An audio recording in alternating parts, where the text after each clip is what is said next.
He read the letter again and again. The offer it carried was intriguing, and Doran would be a liar if he said he didn't find it so. Yet numbers were the key, and so after asking for a quill, ink, and some parchment, he began to work them out. Each way he played this out in his head, they just didn't have the numbers, but the offer of the marriage gave him far more than Jaehaerys did. That the Darkstar had failed was annoying. That he'd been so overly dramatic in how he'd gone about things, Doran should have expected. Thankfully, though, everyone knew how he felt about Sir Gerald, and so no one would look his way. Still, had the man just done the damn thing right then, this would be so much easier. Putting the quill down, he picked up the letter once more, reading it again as he tried to decide what to do.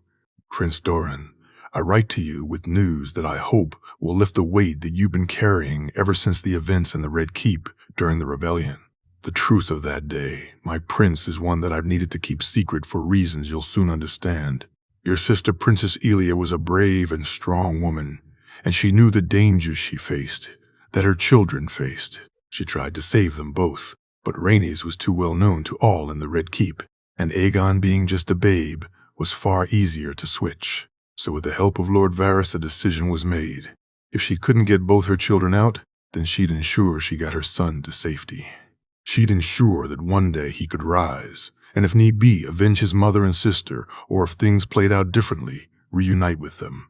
Which is where I came in to play my part. Lord Varys sought my help, and so I raised the boy in safety, bringing in Jon Connington to act his protector and teacher, always with the idea of bringing him back when the timing was right. Many times over the years, I considered reaching out to you.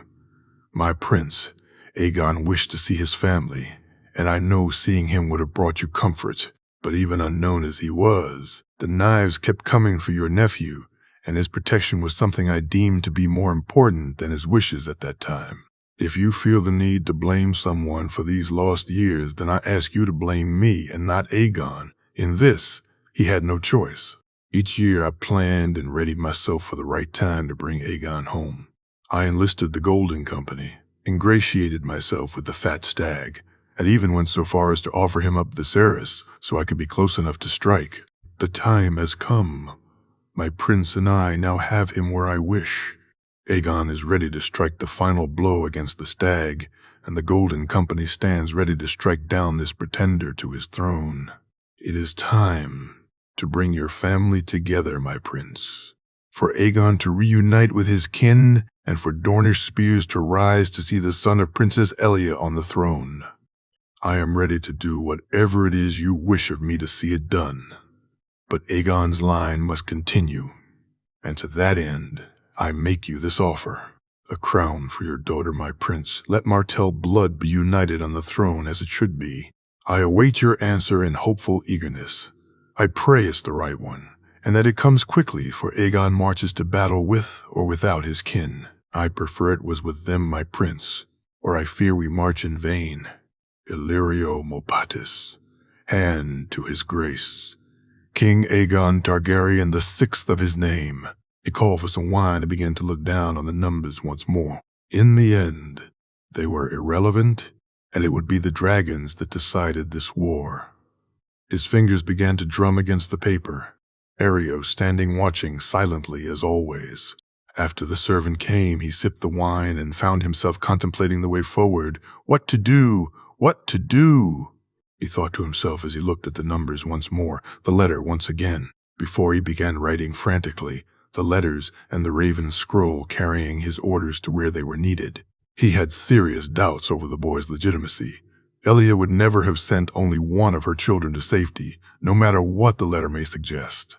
But he also felt a spark of hope in his chest. If it truly was his blood, then shouldn't he support him? Shouldn't Oberyn support his kin? Would he, though? He wasn't sure, and that was why he'd taken measures just in case. They had wished him to wave the army off, to send them off to fight for Jaehaerys with his blessing, and he'd begged off. Let them think him ill or weak, or anything which would hide his true intentions. His reasons were far more political than they'd ever imagined. If he didn't send the army off personally, then he could use that later if needed. Use it to explain why Oberyn was in the wrong, should his brother go against him. how he'd overstepped and how Doran had not wished them to fight for this false king. Now that he wished them to fight for Aegon, it could be used when he recalled his army. Ask them to send Quentyn in to see me, he said to Areo, and his giant guard did as he was bid. It took a few moments for Quentyn to arrive, his son smirking when he entered the room, though it left his face when he saw his own expression. You wish to see me, father? Quentyn said. I did. It's time, Quentyn, he said, handing him the letters. Where do we march, father? Quentyn asked. You set sail tonight to the Stormlands. From there you march to join with the Golden Company. Strike hard and fast, Quentyn. Lord Ironwood is on your side? He asked. He is father, the Golden Company. We'll contact you when you get there. Go with great haste, my son. Should Oberyn give you trouble, he said softly, I'll see my uncle as unharmed father. Quentyn said as he turned to walk to the door. Be careful, my son, for Dorne will have need of its heir, he said, and Quentyn nodded before smiling as he left. He asked Areo to send for the maester and handed the man the Raven scroll, telling him to send it immediately. Once the man left, Areo turned to look at him, his guard obviously having something to say. You wish to object? He asked. It's not my place to object to you, my prince. You order, I follow. Areo said, and Doran smiled. Speak your mind, old friend, said.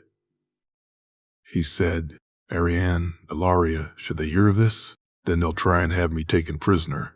I'm well aware of what my daughter may do. I've taken steps, my friend, in case they are needed, he said, and Areo looked to him and nodded. Later that day, as he sat looking at the children playing in the water and allowed the sight to calm him as it always did, he wondered, would he need to take those steps? Should he move first, or allow Arianne to show her hand, give her the chance to prove her loyalty was to him and to no one else? For now, he felt she deserved that chance. Besides, it was much easier to counter her moves than to show his own hand too soon. When Areo informed him that the Raven had gone and that Quentyn had left, Doran felt himself relax even more. The army was ready at Vulture's Roost. House Manwoody, Illyrian, Toland, Vaith, and Santagar, not quite as strong as the army that Oberyn led. But he couldn't risk the larger houses' absence lest Oberyn began to suspect. They'd soon march north and into the Reach itself, and then the dragons would cease to be a problem. This war would end with 2 moves, and he'd made them both now. A snake at the back of Jaehaerys' army and a knife to the throat of the woman he wished to name his queen. It could all have been so much easier had Sir Gerald done his job. But Doran was nothing if not resolute, and he so enjoyed these games, especially when no one truly knew which game he was playing. Tranta, 28 AC, Edmure. He had heard the songs, the whispers, the japes at his expense. Edmure caught with his breeches down, as if there was something wrong with going to the damn privy of all things. He hadn't been the only one to be caught. Mark, Hugo, Carol, all of them were caught too. They had lost 500 men and the same in horses, and had thought about going back to Riverrun, only to fear being bogged down in a siege. Edmure, listening to Mark when he said that the keep could withstand one. But were they there if it came? Then they'd be out of the war and no use to anyone. Now his scouts had come back to tell him that the army that was encamped at Riverrun was huge, over 20,000 men, and Edmure tried not to bristle at the fact that some of them were his bannermen. Now was not the time for that. Instead, he needed to come up with a plan of attack, and so he called a meeting in Lord Norbert's solar, the Lord having some more information to share that Edmure was keen to hear. Entering into the room, he was pleased when Lord Norbert gave up his seat so that he could take pride of place, at least one of his lords showing him the deference he was due. Norbert and his sons, Roland and Hugo, along with Mark Carroll and Lymond, were all sitting around the table as Norbert looked to him. Lord Edmure, with your permission, Norbert said, and Edmure nodded his assent. I've received further word that the force which besieges Riverrun is led by Gerion Lannister. It is, as you've no doubt heard, quite substantial. Aye, we've heard, Carol Vance said. I've received a raven from the Stony Sept telling me that another army marches our way. This one led by Jaime Lannister, and with the king himself as a part of it, it marches east and should reach us soon. Norbert said, and Edmure glared at him when he called the bastard a king. So we're fucked? Hugo said. We're left with little options. What if King Robert and Lord John? Mark asked. King Robert marches. I'd assume to meet the king's army, while Lord John will pass the crossroads soon enough. Norbert said, they're besieging my home. We need to attack them. We need to do to them what they did to us. Edmure said, and Lyman looked at him and shook his head. No, my lord, we don't have the men or the element of surprise. It would be foolhardy to do so. We have but 3 choices. We surrender. Lyman said, never. Edmure said, shaking his head, glad to see others doing so too, even if they were less adamant than he was. We ride to join with the king, Lyman said, and Edmure saw some of the men consider it. Or we ride and join with Lord Arryn. Edmure began to consider each of the options. Part of him wished to march to Riverrun to see his home safe and make sure Cat was unharmed, but Lyman was right, that would be foolhardy. Which left 2 options. Join with the king and march to face the bastard, or join with Jon Arryn and perhaps with his help take back Riverrun. In the end, it really wasn't a choice at all. They weren't exactly certain where they'd meet up with the king, where with Jon Arryn, they had a much clearer idea. We march to join the hand, my lords, to give our forces to his, and to see the Riverlands in our hands once more.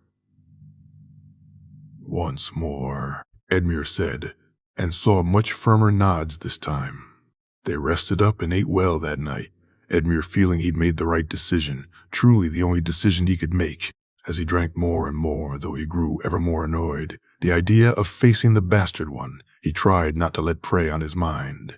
He woke the next morning, hungover, tired, and yet knew they couldn't dally here any longer. So after readying his men, he set off.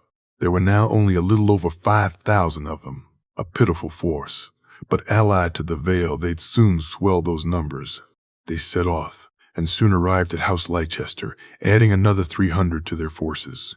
Spirits were high on the march, and Edmure began to feel ever more confident as each day went on. The closer they got to the Ruby Ford, the more Edmure began to fume, though. The bastard was actually forcing him to ride away from his home. The so-called dragon had stolen his men from him. When he saw it in the distance, he saw the opportunity for revenge, for justice for the wrongs done to him. Yet he couldn't convince his lords to do what he wished. Derry, Lord Raymond rides with the bastard supporters. I say we take his keep. Edmure said, stopping the march. We cannot besiege a keep, my lord.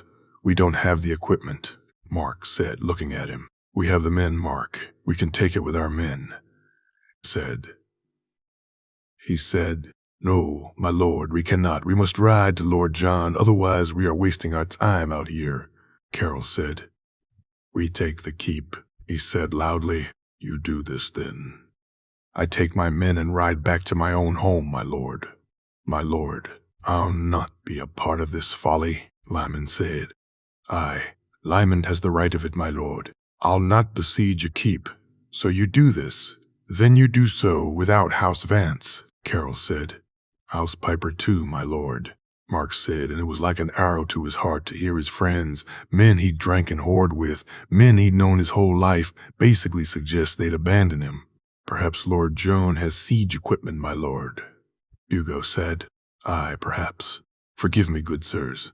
I fear having my home under siege weighs heavily on my mind, he said, accepting the chance to save face. Understandable, my lord. Come, we'll stay in the inn tonight, and on the morrow ride to Lord John. Soon we'll put the lions and the dragon in their place. Mark said, Aye, come, I could do with a drink, Ronald said, and Edmure chuckled. Some things never change, he said to laughs. Yet as they crossed the Ruby Ford and made their way to the Crossroads Inn, Edmure couldn't stop himself from looking back. If he got the chance, he'd see that lords like Raymond would pay this time. He'd not be his father and allow them to get away with not answering the call. The Riverlands would run red with their blood if he had anything to say about it. High Garden, 298 AC, Marjorie. Each day, ravens arrived, and Marjorie waited anxiously for news. Though in the end, it was always going to be easier to speak to Jay through the glass candle than to expect a raven to tell her something had or hadn't happened. It had made the days until she was able to use the candle seem to just stretch on and on. Marjorie doing her best to pass the time by keeping herself busy. She and Sansa would talk. She'd watch Ghost and Fang as they played, or listen to Mira and Eleanor as they spoke of their crushes on this night or the other. Sometimes she'd speak to Garland about military matters, have him explain to her the numbers on Jay's side and the numbers they faced, allow him to reassure her that they had more than enough. Willis would speak of things to come, of the future, and she'd take great comfort in that, while her mother would speak of her wedding and of what it would be like to be married in the Great Sept. They had begun to have her dress made, and that had made her smile. Her grandmother was overseeing it, so it was just right. She had spoken to them both of the reasons why they would seek to wait, though she was glad that Jay had spoken to her grandmother about the wedding also, just as he had promised her he would. My grandmother will wish us to wed John as quickly as possible, Marjorie said as they lay on her bed, her head resting on his chest. I know, I do too, Marge, truly. But we must do it differently. I see that now. A true wedding, not just for us or for our families, but for the realm also. John said, besides, I want to see you have the wedding you deserve, to see the realm, see what I see when I look at you. What is it you see? She asked, leaning closer. I see my queen, my love, my reason, he said. And she felt a little tightness in her throat. You've gotten better at that, she said a moment later after composing herself. At what? At what? He asked curiously. At telling me how you truly feel. I've known you loved me for some time and you've never not told me, but lately it feels different, she said, feeling him nod. It is different. Soon we'll be together properly, Marge. No sneaking off for moments or worrying about someone seeing us, no concerns for propriety. Soon it will only be what we care about, and I find myself ever more eager for that day to be this one, he said as she moved up to kiss him. The knock on the door woke her from the dream, and she blushed as she remembered how long they'd kissed for, how both of them had longed to go further and yet had held back. Getting up from her bed, she sighed when she looked down at the book on the floor. She'd only come in to read, and yet once again had found herself dreaming of the days he'd spent with her. She smiled when Ghost licked her hand. The wolf usually alternated between sleeping in her bed and on her floor, though mainly it was the bed which won out. Marjorie, are you in there? She heard her grandmother's voice. Aye, coming, grandmother, she said, placing the book back on the table by her bed and walking to the door. She opened it to find her grandmother staring at her curiously, though whatever it was she was looking for, it seemed she didn't find. Were you sleeping, sweetling? Her grandmother asked. I was. I have to speak to Jay tonight, and I didn't wish to be tired, she said, though that was half a lie which her grandmother let pass for now. I'm sorry for waking you. Your mother has received the dress, Marge. She wishes you to come try it on. And she sent you? She said, her eyebrow raised and a smirk on her face. I was coming anyway. Don't be so cheeky, her grandmother said with a chuckle. They walked from her room. Marjorie, her grandmother, left and right, and Marjorie's own guards along with Ghost. Her family made sure she was heavily protected ever since the attack in King's Landing. 2 guards while she was indoors, 4 when she went out into the gardens, and a veritable army when she visited the town. Yet as she brushed her hand over Ghost's fur, she knew it was to the white wolf she sought and felt most protection from. Her mother and Sansa awaited her, along with Leonette, Mira, Eleanor, and Mega, all of them looking at her excitedly as she walked into the room. The seamstress asking her to step into the other room to dress and looking nervously at Ghost as he walked with her. Even after countless fittings, the woman still hadn't gotten used to the wolf's presence. Oh, my love, you look incredible, her mother said when Marjorie walked back into the room wearing the dress. Truly, Marjorie, You look like a dream, Sansa said, her smile beaming as she looked at her. Her cousins and Mira thought so too, but it was to her grandmother she looked, and then to Ghost, glad to see the wolf's eyes and not Jay's. She'd come to recognize the little differences when Jay was checking in on her through Ghost's eyes. The way the wolf would look at her was so much like how Jay would that it was easy to see once you knew what to look for. "Grandmother," she asked, "you look like a queen, my love, a queen. The realm will love just as much as we all do," her grandmother said, and Marjorie could see the small twinkles in her eye from where the tears threatened to fall. They had dinner that night, and it was, as usual, a large one, her father insisting his knights and commanders ate with him each night. Garland, who actually seemed more in command in her view, managed to move amongst them, giving each of them equal time while her father concentrated on the higher lords and knights. After finishing her dessert, she felt Ghost brush against her hand and knew it was time to go and speak to her husband. Making her excuses, she hurried from the room, and once inside her own, she took the glass candle from the chest, smiling when it came on almost immediately. "Jay, Marge, gods, it's good to hear your voice," Jay said. "Yours too, Jay. You are unhurt. Everyone is unhurt?" she asked. "We are. I need to speak to Garland, Marge, and your grandmother. Can you get them for me and we'll talk once I've spoken to them? I'll call them right away. Is there something wrong?" she asked worriedly. "No, I just need to tell them some things, and this is quicker than a raven," he said. And she told him she'd be back in a moment. She arrived back with her grandmother and Garland, and listened in as Jay told them that Robert had the Golden Company and that he marched to meet them. He told them about the Ironborn, but Garland let him know that they'd gotten a raven from Tyrion, so Jay asked Garland to be ready just in case. Once they left, she was alone with him once more. His voice soon grew softer, and not for the first time she noticed how now it seems he had too.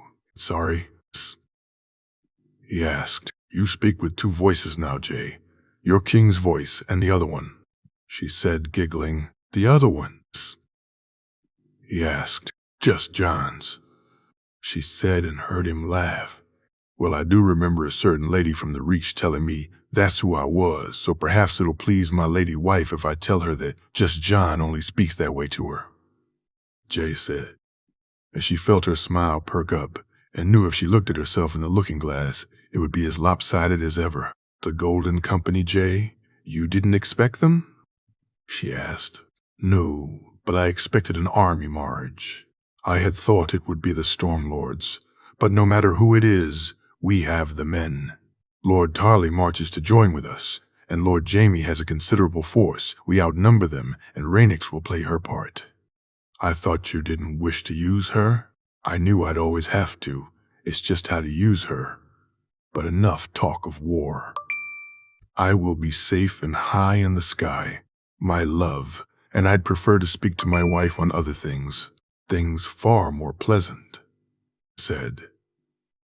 He said, "Such as?" she asked. "Is your dress ready?" he asked. "It is. You haven't seen it, have you?" she asked, slightly worried. "No, I've only been in Ghost once when you met the seamstress. I left right away." "Thank you, Jay. I wish it to be a surprise," she said happily. "It will, I promise. I miss you, Marge. Each day I miss you. Yet each day I know I'm closer to being with you, and that fills me with so much hope, so much resolve. That and the favor I wear," said. He said, "You still wear it?" she asked, though she knew the answer. "My lady's favor has brought me good fortune, and to see it reminds me of her. I wear it daily," said. He said, "I miss you too, Jay. I love you." "I love you too. We'll be together soon, my love. Until then, know that I carry a piece of you with me, and you carry my heart always." "Through Rand," he said, and as she went to answer, she saw the light go out. Ghost jumped up on the bed to allow her to hold him tightly, though it took her some time to sleep when she finally lay down. The North, 298 AC, Moat Caelan, Eddard Karstark. The Raven was his second real test. The first had been hosting the Northern Army as it marched forward and greeting his future goodfather. That he was to be Lord of Moat Caelan came as a great surprise and honor to both he and his father. That he was to marry came as a shock to only him. I've received word from Lord Stark he means to name you Lord of Moat Caelan, his father said, and Eddard looked at him shaking his head. Me? He asked. Aye, you boy. Funds will be directed to rebuild the moat, and lands made ready so you'll have an income, lad. You'll need it for you and your new wife. Wife? He asked, stunned as he tried to come to terms with what he'd just been told. Aye, wife. You and Lord Reed's girl, Mira. You're to be married in a year or two and named Lord of the Moat. This is a great honor Lord Stark is giving you. The moat is the key to the North, lad, and to see one of mine own as its lord pleased me greatly. It's far more than I could have ever given you. Marriage, father? A lord needs an heir, and Howland is a leal and good man and close by too. Andy, if you need to call on him. Very well, I'll accept. Of course you'll bloody accept. You think it was a choice I was giving you, boy, his father said, laughing. So he had set out with Torhen and made his way with 100 men to Moat Caelan, and in the almost a year he'd been here, he'd set the workers to task. It would be many years before the moat ever regained anything like its former glory. Maybe his sons or theirs would be the ones to do so. But he had built a fine garrison, and when his father, future goodfather, and Lord Stark had arrived with the Northern Army, they had been impressed. His father patting him on the back, and even Harrion seeming proud of him, though the meeting he was called to that night soon stopped his own pride at what he'd done, leaving him more eager to prove that theirs wasn't misplaced. Prince Tyrion tells us the Ironborn are ready to reeve, so I'll leave another 1,000 men with you. Lord Eddard, Howland will give you 100 archers too, Lord Stark said. I thank you, my lord, but I already have 2,000 men I can call on. Is that not enough? He asked. It may be. Better to be safe than sorry. The watchtowers have ravens? Lord Stark asked. They do, my lord. Good. Send them word to warn them to be on the lookout, and it should be enough. From the towers to here is a long way, and Howland's men will bleed them if they come. You need to finish them. If they do, Lord Eddard, the moat must hold, Lord Stark said. It will, my lord. On that I give you my vow, he said, and saw his father look at him and nod, his pride clear. The Raven brought the news. Ships had begun to sail up the Fever River, and Eddard called for Torhen, who was serving as his master of arms. They come, brother? Torhen asked. They come. Let's send them back to their drowned god, he said as Torhen went out to ready the men. Deep one Mort. 298 AC, Robert Glover. To give battle, win glory, and make a name. He'd wished for it so much, and yet as he arrived back at his home he felt happier than he had on the march. At first he'd taken issue with rising for a dragon, but he'd been won over by what Lord Stark had said, what the others had said, and the dragons themselves, all of them. Jon Snow was a decent lad when he thought him a bastard, and Robert had never cared which side of the sheets a lad was born on. Larys was a good lad too, and so bastard or true, it mattered not. Finding out he was actually Jaehaerys Targaryen didn't really change that opinion, and so he was willing to ride and fight for the boy. He'd be a far better king and friend to the north than Robert Baratheon had ever been. Yet a part of him, even after hearing some of the truth that Galbart had gotten from Mage and Wyman, wasn't fully on board. The loss of Ethan may be on Jon Arryn's and Robert's and Hoster Tully's hands as much as anyone, but it had been a dragon he'd died for. So when his brother and Lord Stark had come to him and told him what the other dragon had said, he'd, in a way, welcomed it. The Ironborn have gathered a fleet. Robert, I fear, will come under attack. Galbart said. Aye. I wish you to take 2,000 men.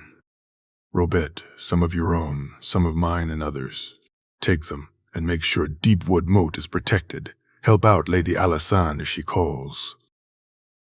Lord Stark said, "As you wish, my lord," he said, looking to the lord and then to his brother, who nodded. "I've sent a raven to Winterfell. The Blackfish is there with Sir Roderick. He's a good man to have in a fight.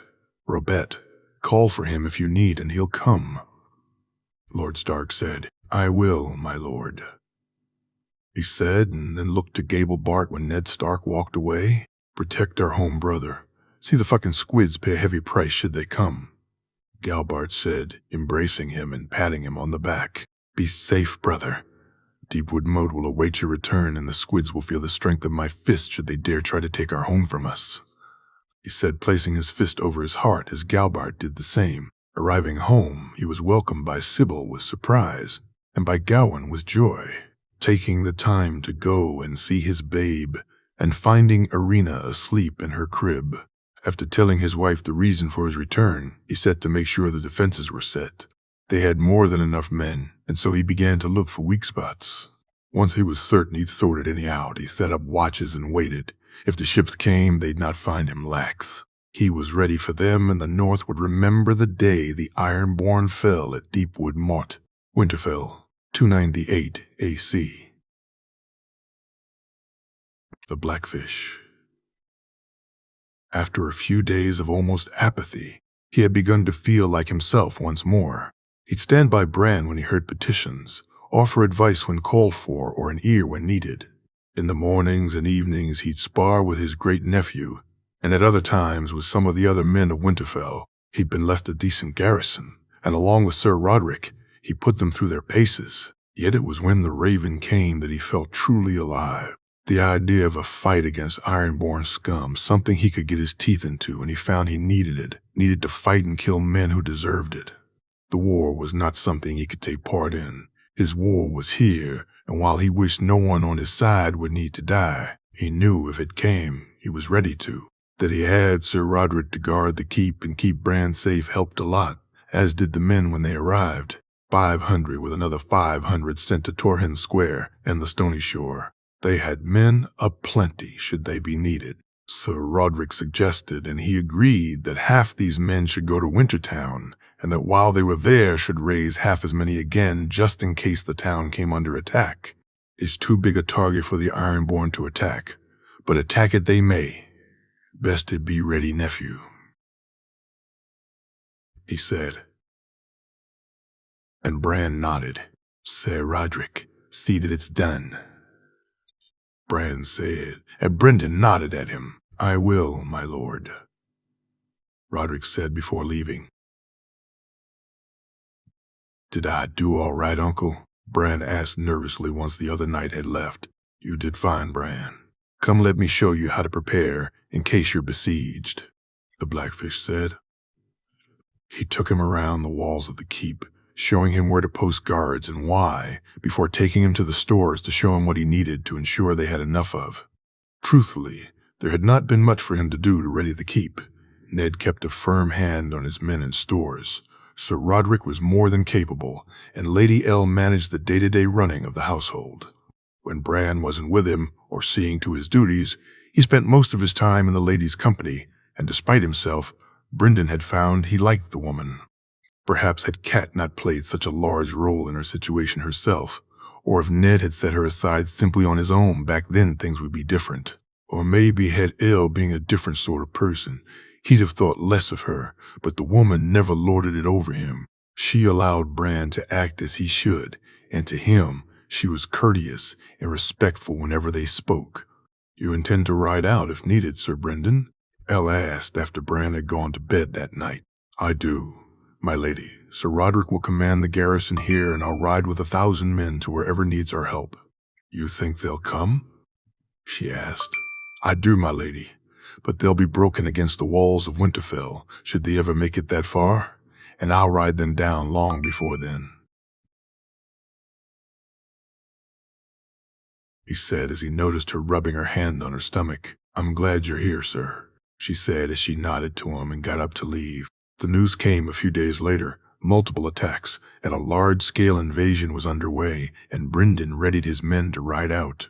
I should ride with you, Bran said as he readied his horse. You are the Lord of Winterfell. Until your father returns, this is where you need to be. I'll be safe enough. It's the squids who need to worry, he said, and saw the boy swallow deeply. I'll await your return, Sir Brendan. Bran said a moment later, It shall be soon, my lord, he said, jumping up on his horse, Rosby. The God's Eye 298 AC, Robert. He had to admire how the Golden Company marched, if nothing else, the army moving far more quickly than he was used to. They were experienced, prepared, and though their leader was to the best of Robert's estimation, a coward, the men under him were anything but.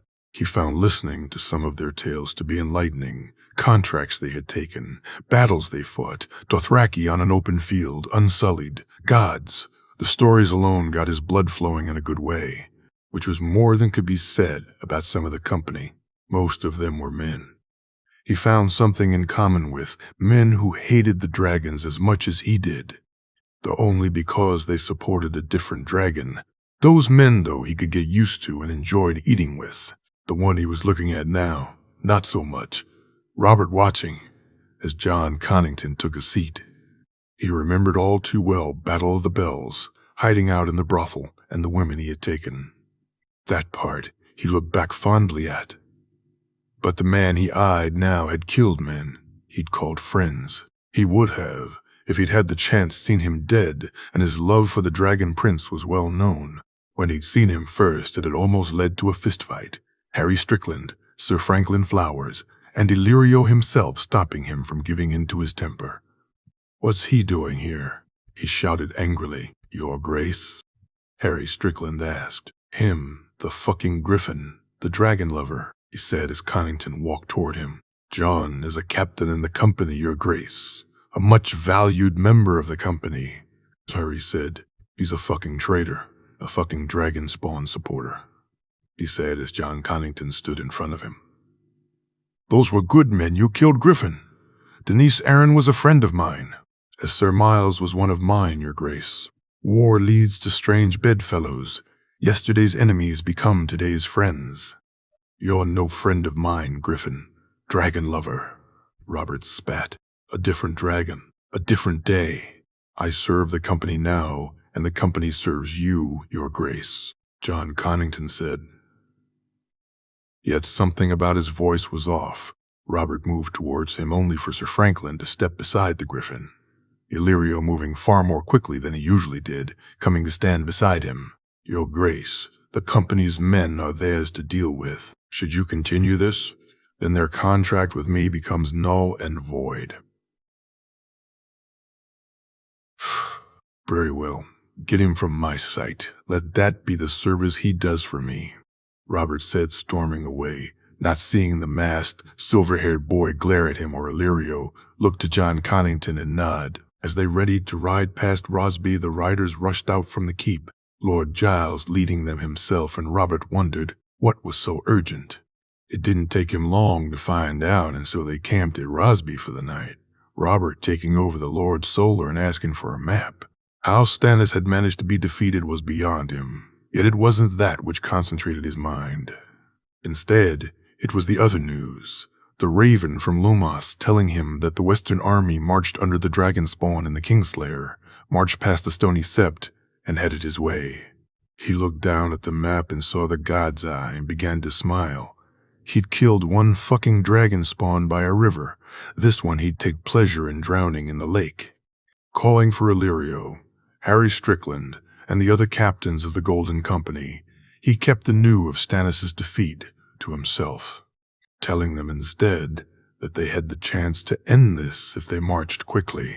He lied that if they could bog them down at the God's Eye, they'd be joined by the Stormlords riding north, and the Western Army would be caught between both sets of forces. How many men has Lord Stannis under his command, Your Grace?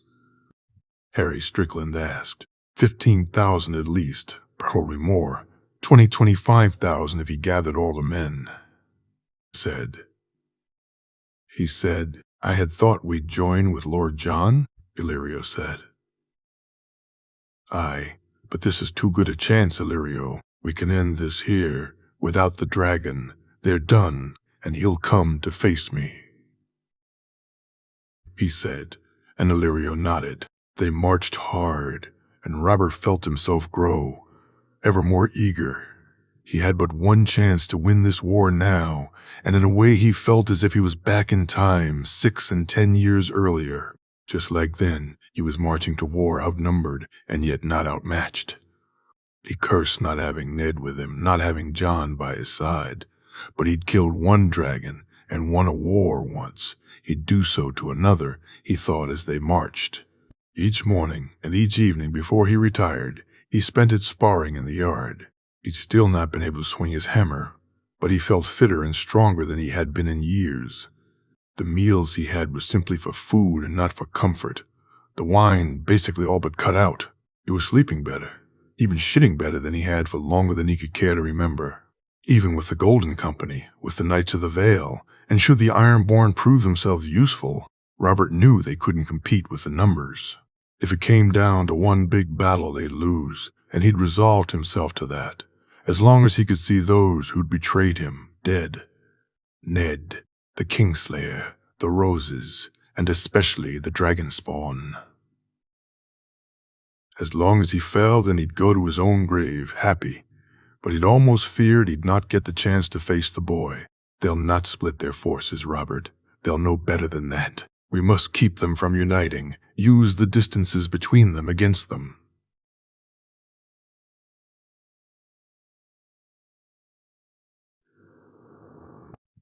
Jon Arryn said, I know, Jon. I just want them dead, to see them in the ground. I'll see the whole fucking realm on fire before I see a dragon sit my throne. He said angrily, We'll prevail.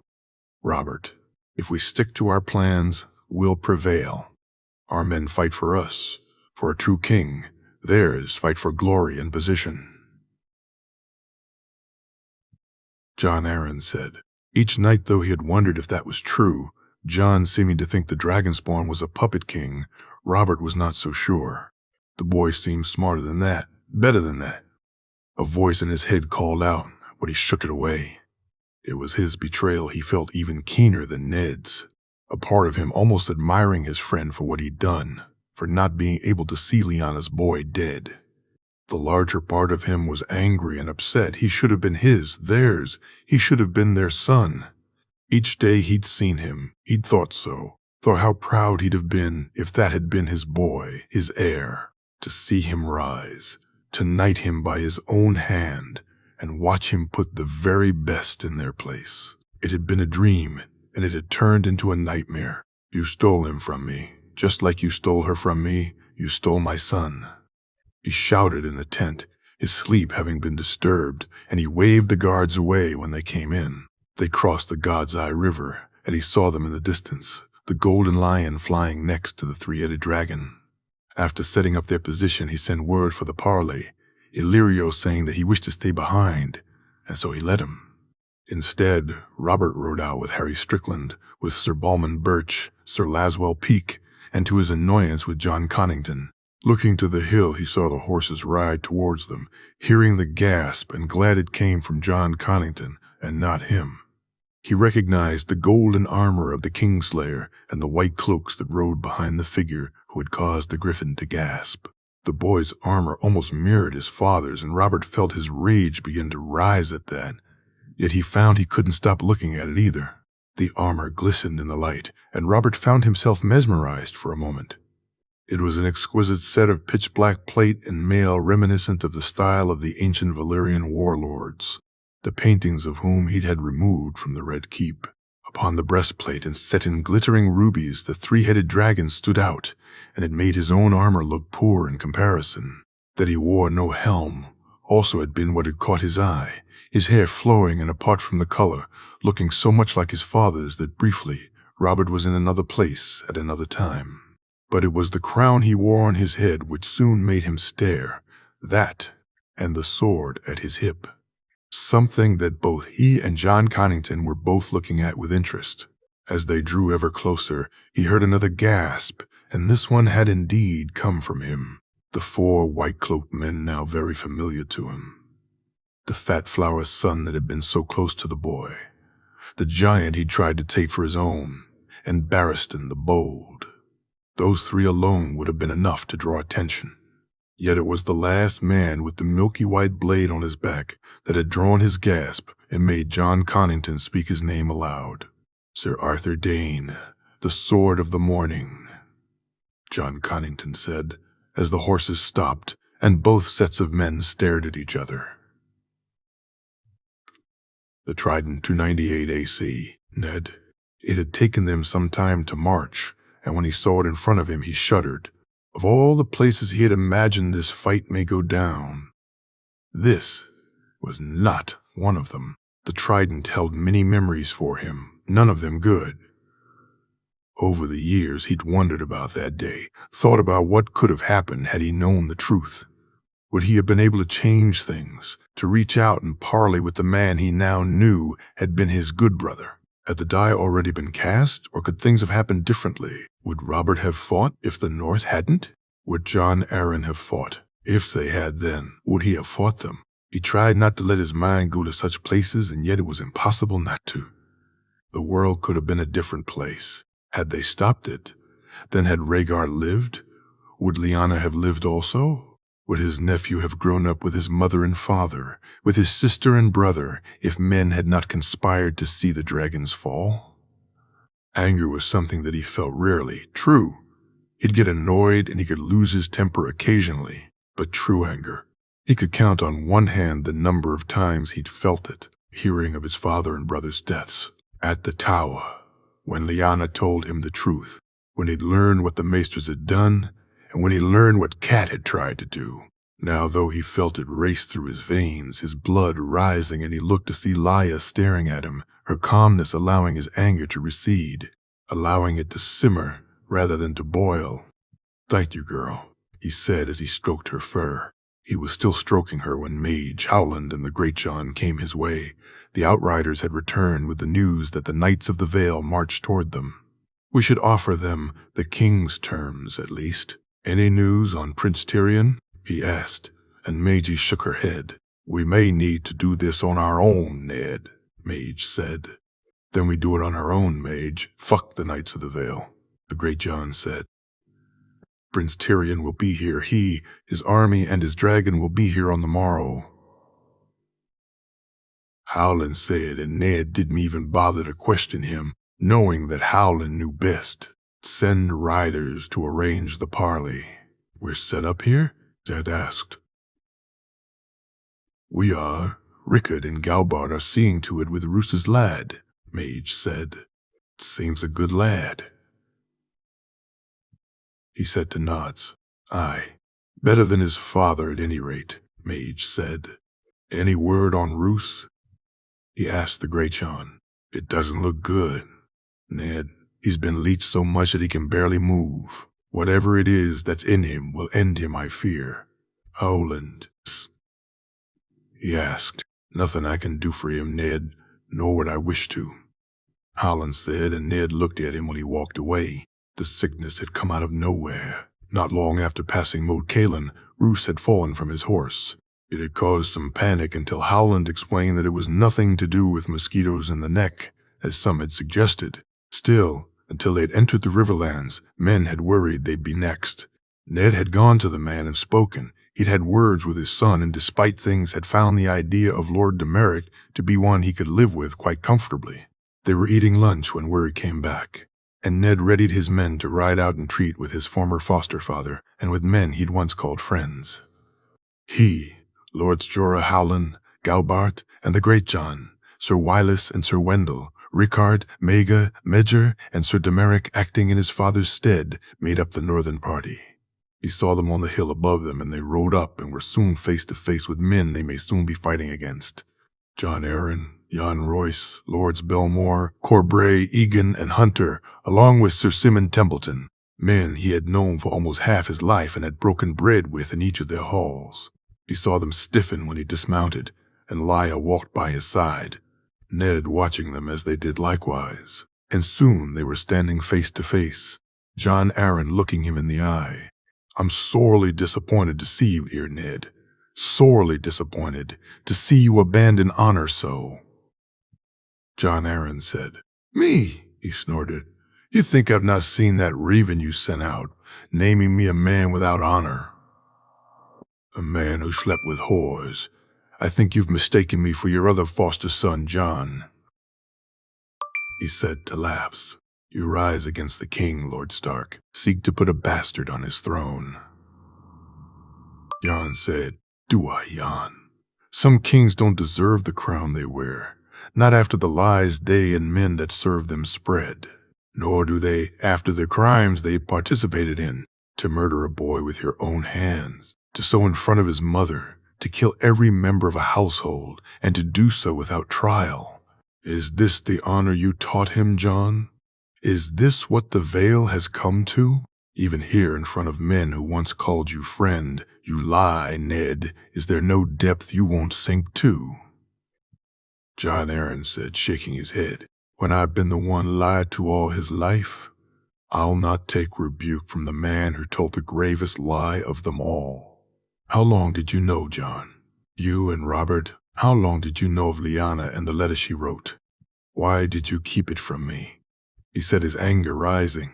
I know nothing of your sister, other than Robert loved her, and you now seek to sully her memory with lies and untruths. Jon Arryn said, and Lya began to growl. Careful, Jon. I may not break parley, but I'll not make the same guarantee about my wolf.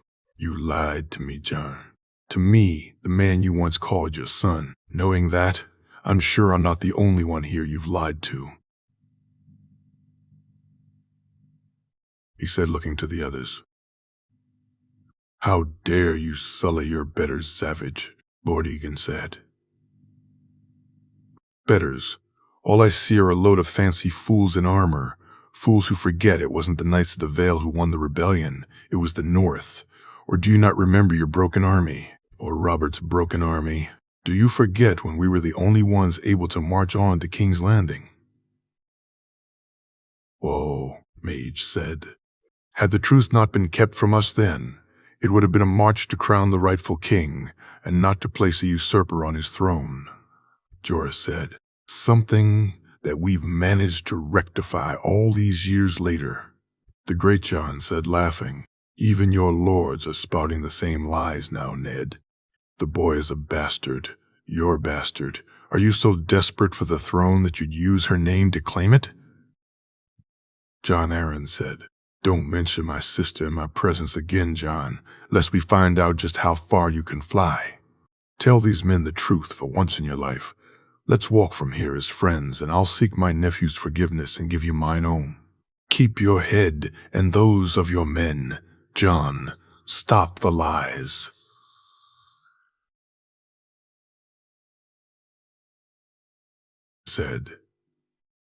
He said, the only liar here is you, Stark, and I curse the day I ever welcomed you in my halls. Jon Arryn said, as do I, Jon, as do I. Well, since you won't tell the truth, then I shall. Your wait for Stannis will be a long time coming, or has he not told you that dawn rises for the true king? Lies, damn lies, Jon Arryn said, though Ned saw one or two men look to the Lord.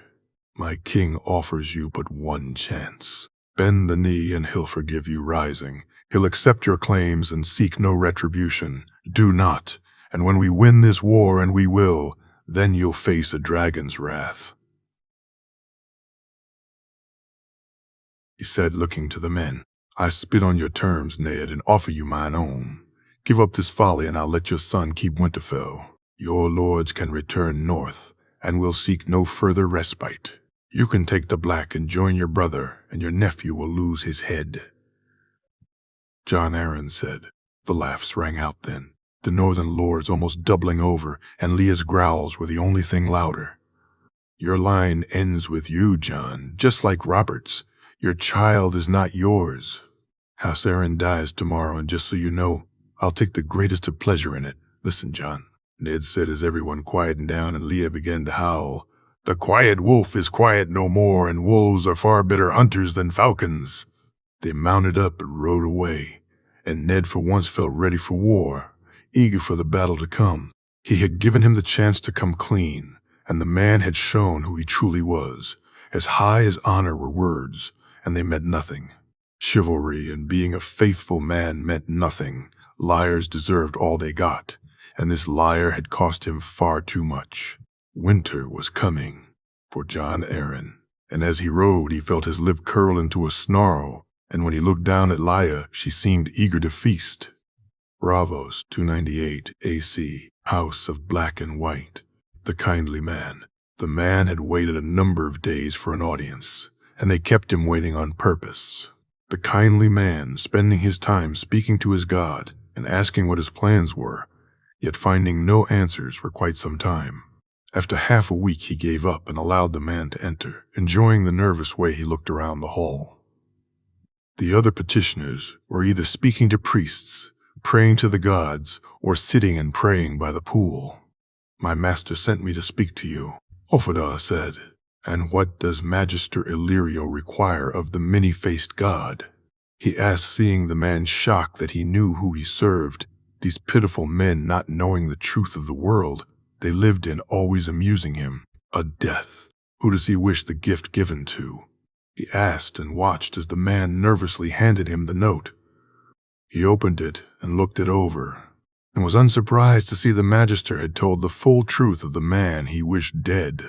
Some had tried to lie to them, and their fates were enough that no one would dare try to do so again.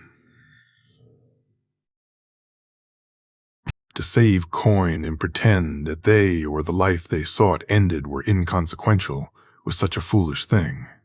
But the man they asked them to bring the gift to was known even to him, known by many names other than the one written on this note: Jaehaerys Targaryen, true-born son of Rhaegar Targaryen, king of Westeros. The kindly man knew this man well.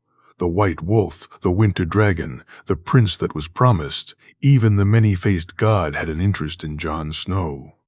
He looked to the man who was watching him nervously, and so he smiled, putting him at ease somewhat. "What offering does the Magister make for this man to receive the gift?" "1,000,000 gold dragons," Afadar said. "Pitiful," he said, walking away. "1,500,000. Afodar shouted after him. "2." He almost screamed, forcing the kindly man to stop. He turned and walked back to him, looking him in the eye before he smiled and saw the man breathe a huge sigh of relief. "Come back in 3 days, and we'll give you our decision," he said, and Afodar nodded before hurriedly leaving. The kindly man walked past the pool and up the stairs. When he reached the 3rd floor, he passed by the faces on the walls, moving to the holy sanctum and kneeling down to pray, asking his god once again for guidance and smiling when it finally came. He rested easy that night and woke early the next morning.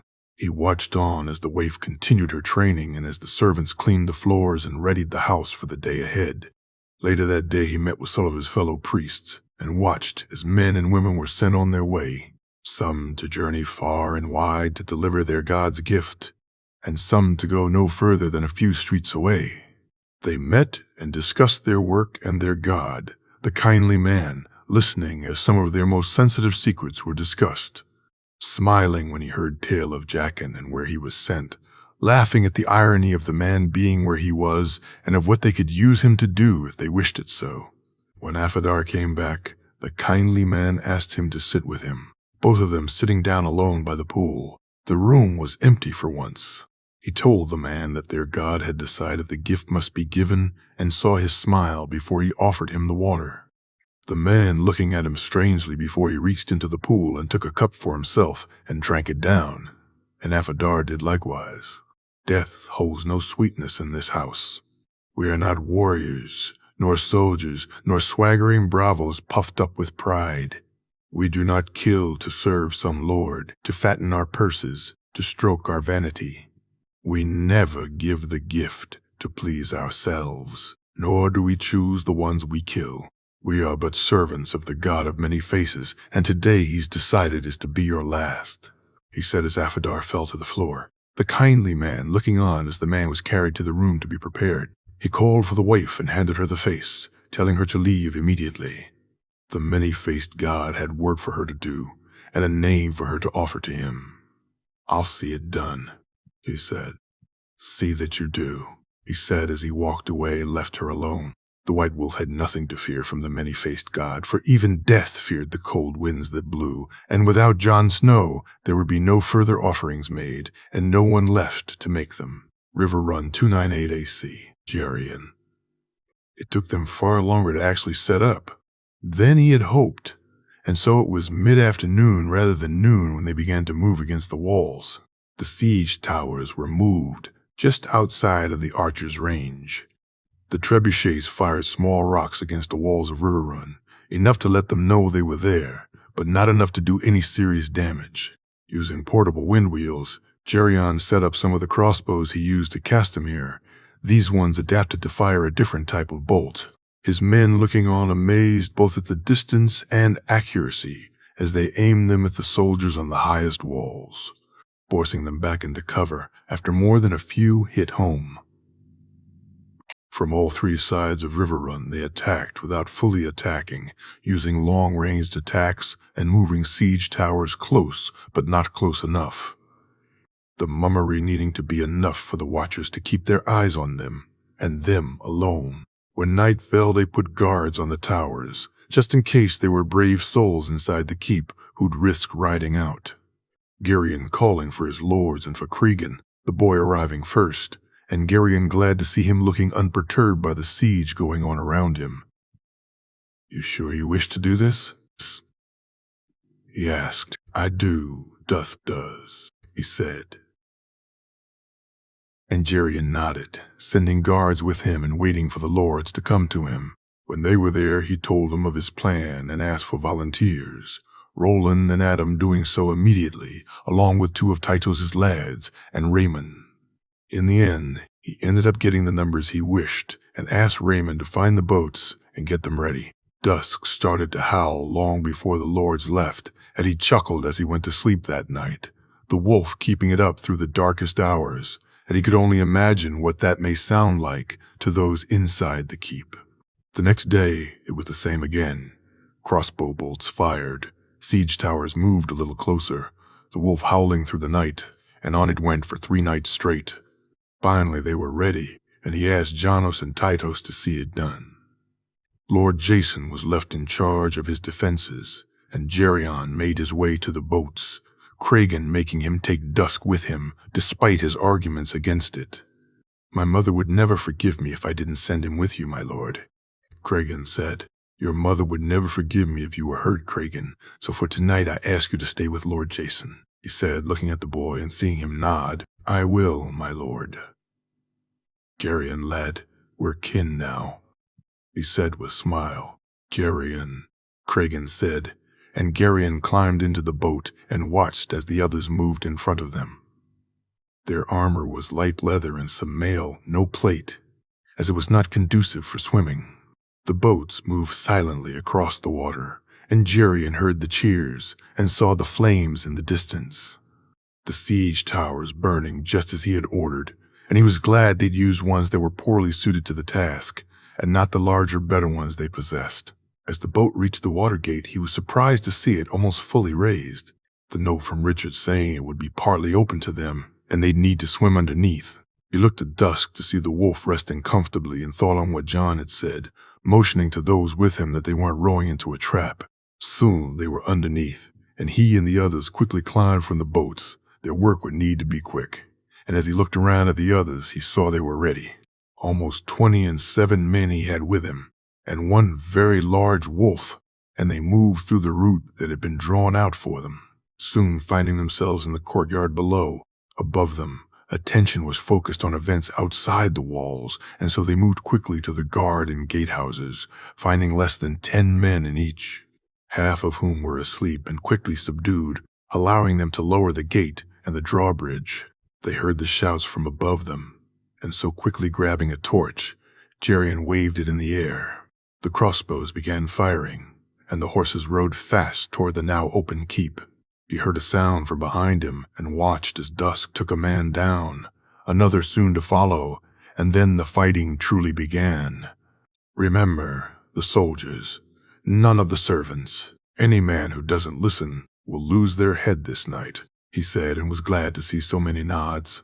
They moved through the godswood, and he heard the groans as 2 of his men were taken down with crossbow bolts. Then the screams as the men who'd fired found they couldn't reload faster than a wolf could run.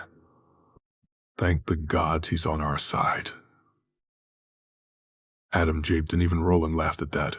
They reached the keep itself to face men with pikes, and Jerian watched as Dusk dodged away from them, and Roland ran towards them, the Crakehall lord scaring even him as he charged with 6 men, none so fierce. Roland shouted and quickly lived up to his house's words, the large lord cutting through Tully men as if they weren't there. By the time dawn broke, it was done. Small fires were being put out, and prisoners were marched to the dungeons. Jerian walked to the ladies' chambers to accept Catelyn and Littlefinger's surrender, and as he looked around at the keep, he felt his anger rise. She had come here for help. A liege lord's duty was to provide it in protection, and she'd been given neither. He tried to put it out of his mind and looked on as a young girl ran his way. He waved Tytos' boys off when they tried to stop her, once Dusk had seemed to take no issue with her presence. "They're gone, my lord, the lady and her husband. They snuck away by boat 2 nights past," the girl said. "Why should I believe you? How do I know they're not hiding somewhere inside?" he asked, looking to the girl. "It were me who sent you the note, my lord. Send it to Elaine. Pearl's my name.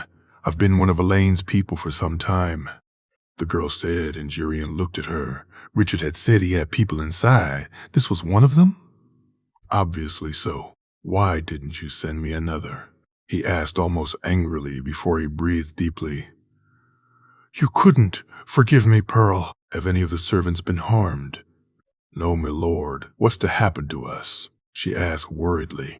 "Elaine is a good friend of the king's, Pearl. You'll not be forgotten." "The others, my lord?" "We'll see them right," he said, and asked Lucas to follow with her, the Blackwood boy moving to do so before Jerian thought of something else the girl could help him with. "Any word of Edmure?" he asked her, and she shook her head. He walked past the ladies' chambers and into what he assumed was the lord's. He was standing in Hoster Tully's rooms, and he allowed his rage full rein. You killed her, fucking fishes, you killed her," he shouted as he began destroying the furniture, not noticing when Cregan walked inside. Garion, the boy shouted, and he turned to look at him, tears falling from his eyes as he now felt no satisfaction from taking this keep. "Ask Lord Jason to gather the cavalry. We ride in search of Edmure fucking Tully," he said as he sat down when Cregan moved to do as he asked. He closed his eyes and pictured her pleading for their help, waiting for them to come. He imagined Joy getting to spend time with her mother, and though he'd not give up a Shar for anyone, he felt guilty that he loved her and couldn't love the mother of his child in the same way. That he had not been able to stand up to Tywin, and it had led her here, to these weak fishes, that it had cost her life. "For Bryony," he said as he got up from the seat and walked from the room. "The God's Eye, 298 AC. J. Harry's Targaryen." He spent most of the night with Jaime, Arthur, and Barristan going over their plans, and glad to hear they thought his one, the right one. Robert's army was days away, and Randall's would arrive after they did. It would actually work out better as if they knew exactly what they'd be facing. Then there was a good chance they'd turn, instead go and try to join up with Jon Arryn's forces, rather than face them. After confirming his plans, he spent some time with Sir Bonifer, the man telling him about his grandmother and how he had loved her. Jay sympathizing with him and trying not to imagine what would have happened had Mia not spoken her prophecy. It was hard to look at the man after that. Bonifer had never forgotten his love for Jay's grandmother, and it had not diminished in all the years since her death. For Jay, though it was, the knowledge that events had conspired to ensure he was born. In doing so, lives had been changed irrevocably. Sir Bonifer is among them. "I'll sleep with Rhaenys tonight. Could some of you at least try to rest?" he said to his Kingsguard, watching as Barristan sent Loras and Arthur to rest while he and Walder stood guard over him. His sister was eager to take the fight to the Golden Company, more so when she knew that Robert rode with them, Jay having to almost calm her down so she didn't bring the fight to them right now. "I know, Ray. I feel it too. Soon. We'll do it soon, he said as he lay against her.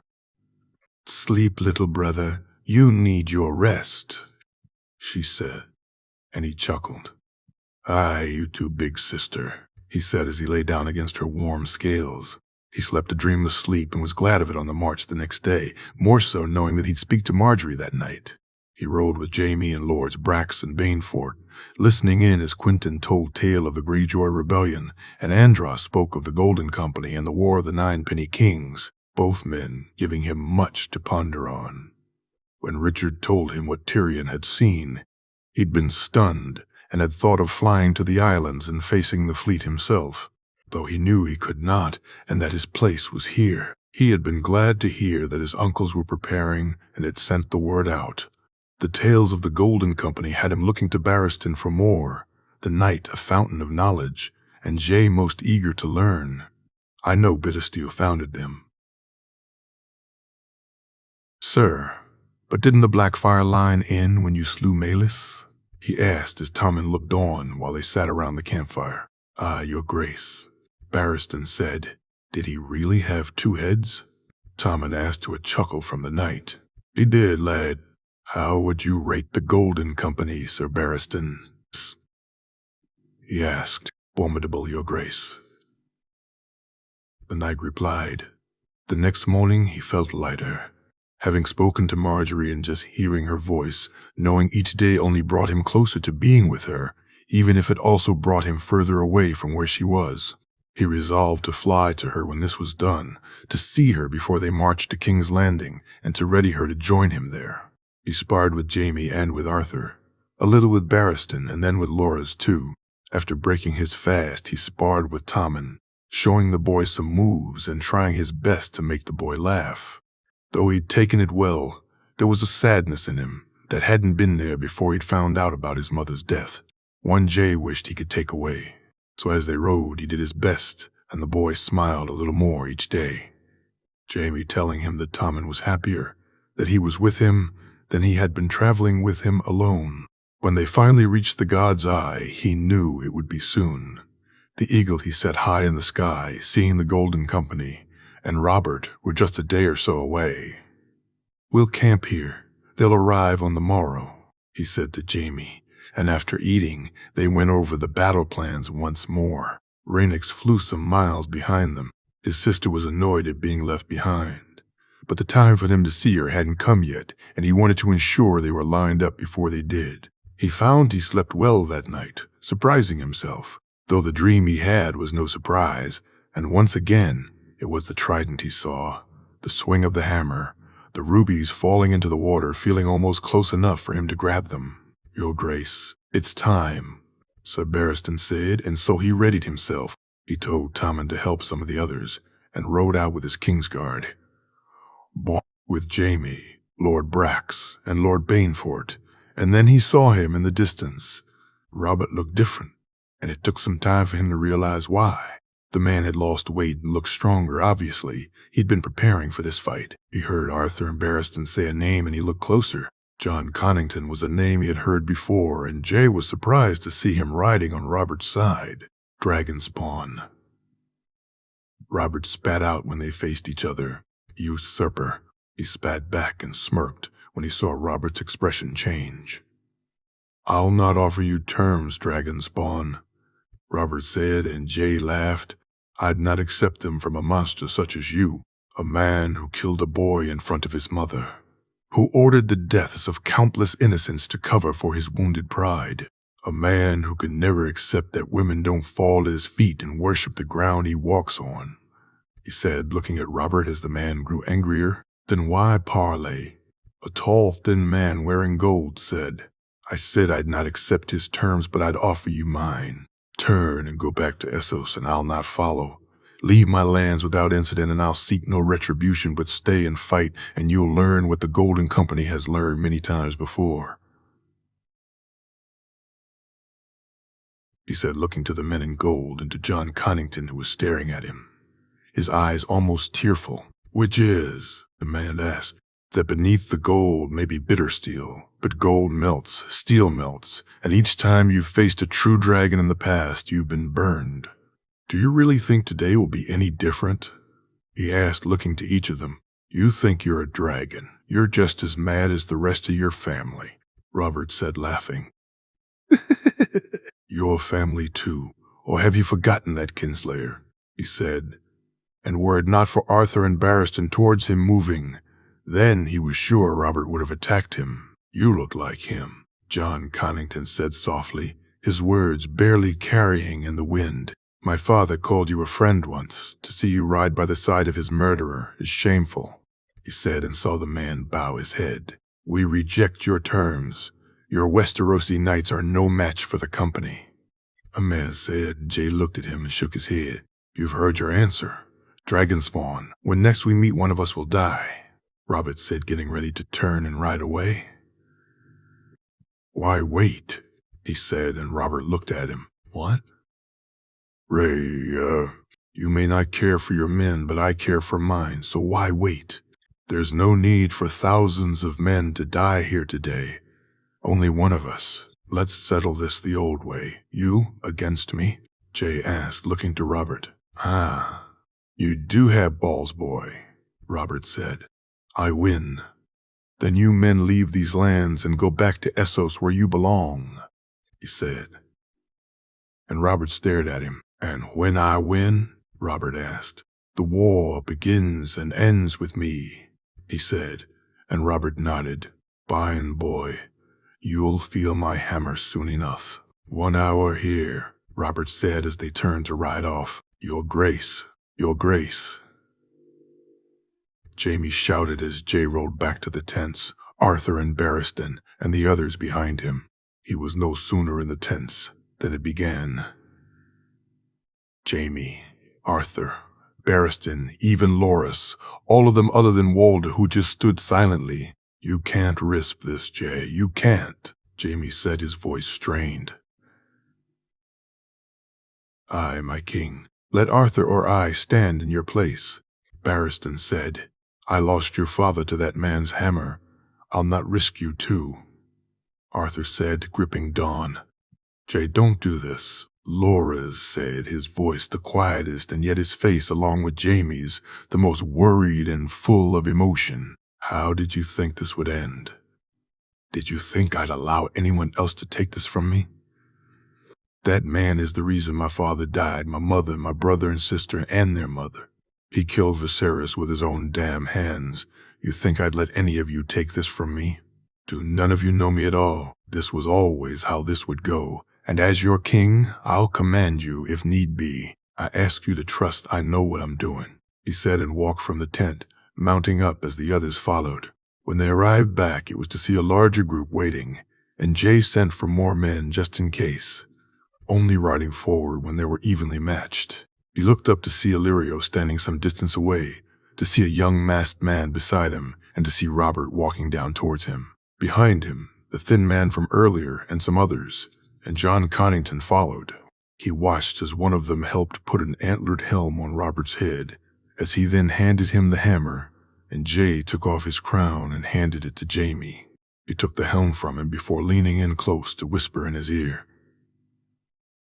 "This is what you trained me for, Jaime, and you trained me well," he said softly as he moved from him to face Robert.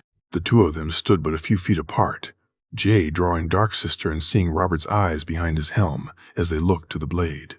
"You took everything from me. Taking your life won't come even close to making up for it, yet I'll take great pleasure in doing it," He said, "I'll see you dead, Dragonspawn," Robert replied. "When you get to Hell, tell them that the son of Rhaegar and Lyanna Targaryen sent you there, the brother of Rhaenys and Aegon, the son of Elia and nephew of Viserys and Brandon, the grandson of Rhaella and Rickard. You tell them Jaehaerys Targaryen sent you," he said as he swung the sword and felt the hammer crash against it. The force of the blow would have knocked the sword from his hand, but Jay was well used to deflecting such blows, and when he swung back, he found that Robert wasn't used to his speed. Darksister crashing against the armor and almost cutting through, Valyrian steel against plate leaving only one winner, the swing. Robert aimed at him in return. He easily dodged, and then he began to truly move. Left and then right, inside and out, forward and back. One moment he was attacking Robert head-on, and the next he was behind him, forcing him to turn. He began to use thrusts, seeing the gaps in Robert's armor, and feeling the sword as it struck home, the pain gasps from the usurper music to his ears. He could feel the sword call out for more, her thirst for Robert's blood easily matching his own. When he caught him on the back of the knee, he saw him fall and then stumble back to his feet, Robert favoring one side now. The blow that caught him knocked him some feet away, and he cursed himself for getting so careless, waving to Jamie and the others that he was well, and rolling away from the next shot. He could see Robert was tiring, the exertion of trying to keep up with him, and the loss of blood where Dark Sister had struck home, both taking their toll. When he raised the hammer, Jay struck, and Robert looked on shocked as the shaft broke in two where Dark Sister cut right through it, the hammer's head falling to the ground, and as Jay thrust once more beneath the shoulder, he felt the man almost collapse against him. The blow was mortal, and Jay knew he'd soon bleed out. He helped him take off his helm and looked in his eyes, seeing the pain and something else there, something that he swore looked like pride. He heard him cough and saw him look at him, the blood coming from his mouth. End me clean," Robert said, and Jay looked at him, getting ready to raise his sword, and yet he knew he could not. He turned, looking back to where his Kingsguard and Jamie stood. "Arthur, please," he said. And then he saw Robert smile. Arthur walked over quickly with Dawn in his hands, and Robert leaned forward with his head down before he turned and looked up at him. "You're her son. She'd have loved you, lad. Don't ever let anyone tell you different. In the name of his grace, King Jaehaerys Targaryen, the third of his name, I sentence you to die," Arthur said as Dawn rose in the air. The milky white blade soon covered in red as Robert Baratheon was no more. They moved through the trees, her bow held in her hands. To her left she could see Lyanna, and she knew that Lyra was here somewhere also. Ahead of her, Nymeria watched the stag, and Arya only had to close her eyes to see it. If she wished to, she could allow the wolf to take it, but Arya wanted this one for herself. Lyanna and she had wagered that it'd be one of them to take the prize this day. Both of them fed up that it was either Nymeria or one of Lyanna's sisters who usually did so. Arya reached the clearing first. Yes, it was somewhat cheating to use Nymeria's eyes, but a girl needed to take every advantage when the price of failure was so high. She crept forward and lined up the shot, her breathing deep and steady as the arrow flew in the air. When she saw it hit home in the stag boat, she felt such a fool, only for the wounded animal to make it no more than a few feet before it fell over. Her shot had been true, and Arya could feel her heart beat a little faster when she moved toward it. She took out the knife Jon had gifted her, taking the blade to the stag's throat and cutting it. Cruel as she had thought this the first time she had seen Lady Meiji do it, she knew now the real reason for it. "We are not monsters, Arya. We don't wish the animals to suffer more than is needed, so we end their suffering quickly, give them a far quicker death," Meiji said. As she saw the life go from the stag's eyes, Arya closed her own and offered a prayer to the old gods, thanking them for the bounty they'd given her and for not allowing the animal to suffer. She heard the cracking of twigs behind her and smirked when she saw the frown on Lyanna's face. Her best friend in the whole world was glowering at her, and yet she saw the small look of pride that she'd won too. "I hate you," Lyanna said, shaking her head. "It's only for a week," she said back, trying not to snigger. "It's the bloody stables, Arya. Gods, why did I agree to this?" Lyanna said, rolling her eyes. "Because the thought of seeing me have to shovel horse shit made you laugh, remember?" Arya said, her own laughter ringing out now. "Gods, he's a big one, isn't he?" Lyanna said after she had rolled her eyes once more before laughing too. Her friend then walking over to take a look at the stag they'd caught. "I think Ali-san will be pleased," she asked, slightly worried. "I think so. We'll also be eating deer for days," Lyanna said, chuckling when Lyra came through the clearing, Nymeria finally moving from where she had sat and walking over to her, Arya rubbing her wolf's head when she reached her. "Which of you?" Lyra asked. "Arya," Lyanna said, annoyed. "So you shovel the shit." Lyra said, laughing. Idiots, Lyanna said, walking away from her sisters. They began the process of cleaning the deer out, Lyra directing them while she and Lyanna did the work. She gave Nymeria some of the stag's insides. Some they'd bring back for Alysanne, who liked the parts that both she and Lyanna really did not. After cleaning out the stag, they readied it to bring it back to the bear's den. She and Lyanna were then sent to the stream to wash, which inevitably turned into a water fight. When they finally made it home, Alysanne gave her one of her looks. Both she and Lyanna in a way lived for them. To see the proud expression on any of the she-bears' faces when they'd done well in their lessons or tasks made even the toughest of them seem worthwhile. After dinner and some reading, she finally went to her bed, and as she had ever since he sent it to her, she read John's letter. My wild little wolf, there is so much I'd wish to say to you, things I need to speak to you about that I cannot put down on this parchment and that I can only tell you when we're face to face once more. I promise you, when next we meet, we'll speak of them, and of anything you wish. We'll spar, laugh, I'll muss your hair, and make up for all the time we've been apart. I miss you so much that some days I reach out, I find a bird, Arya, I seek one out and look down to see how you're doing, and I watch as my wild little wolf, my sister, grows ever more fierce. As each day she grows into who she was always meant to be, and I feel so proud of you, Arya. It warms my heart to see that you're happy. When I get the chance, I'll come and visit you there. On this, I give you my vow. I'll come, and you can be my guide, show me everything you've learned, and be my teacher and me, your student. Until then, I wish you to know that I think of you always. I watch you when I can, and I love you forever. We are wolves. We are family. No matter where we are or what we're doing, there is nothing in this world that can ever change that. Nothing that can ever stop us from being pack. Your brother, John.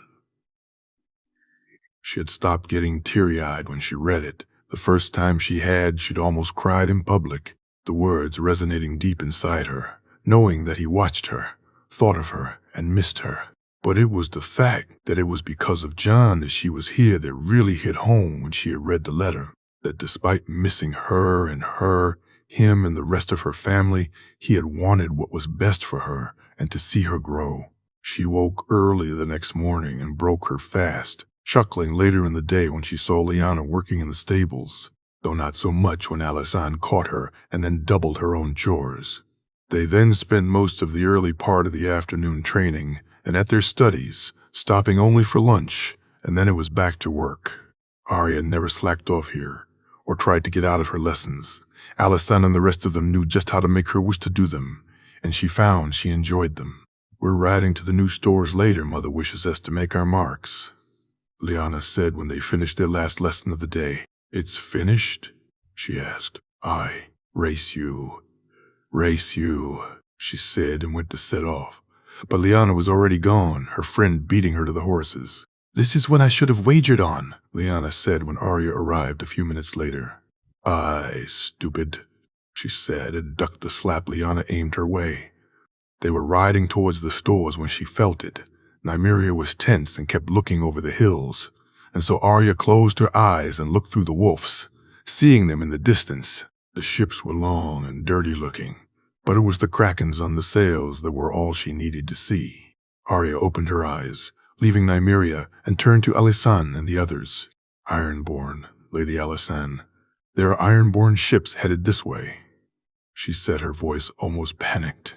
Lyra, take the girls back to the bear den. You two ride with me. It's time to give the squids a beating they'll never forget, Alysanne said. She turned, and she, Lyra, Lyanna, and the guards began to ride back, Nymeria running alongside them. They were close to the bear den when the arrows flew, and Arya felt the horse go from under her. The fall was hard, but she wasn't really hurt, just winded. Once she got her breath back, she looked to the others, glad to see that no one had been hit, though most of the horses were down. Arya, Lyanna, behind the horse, grab your bows, Lyra shouted, and she watched as some men came from the nearby trees, their gray clothes and filthy appearance marking them as Ironborn. Looking closer, she swore she recognized one of them, but things were far too hectic for her to be sure.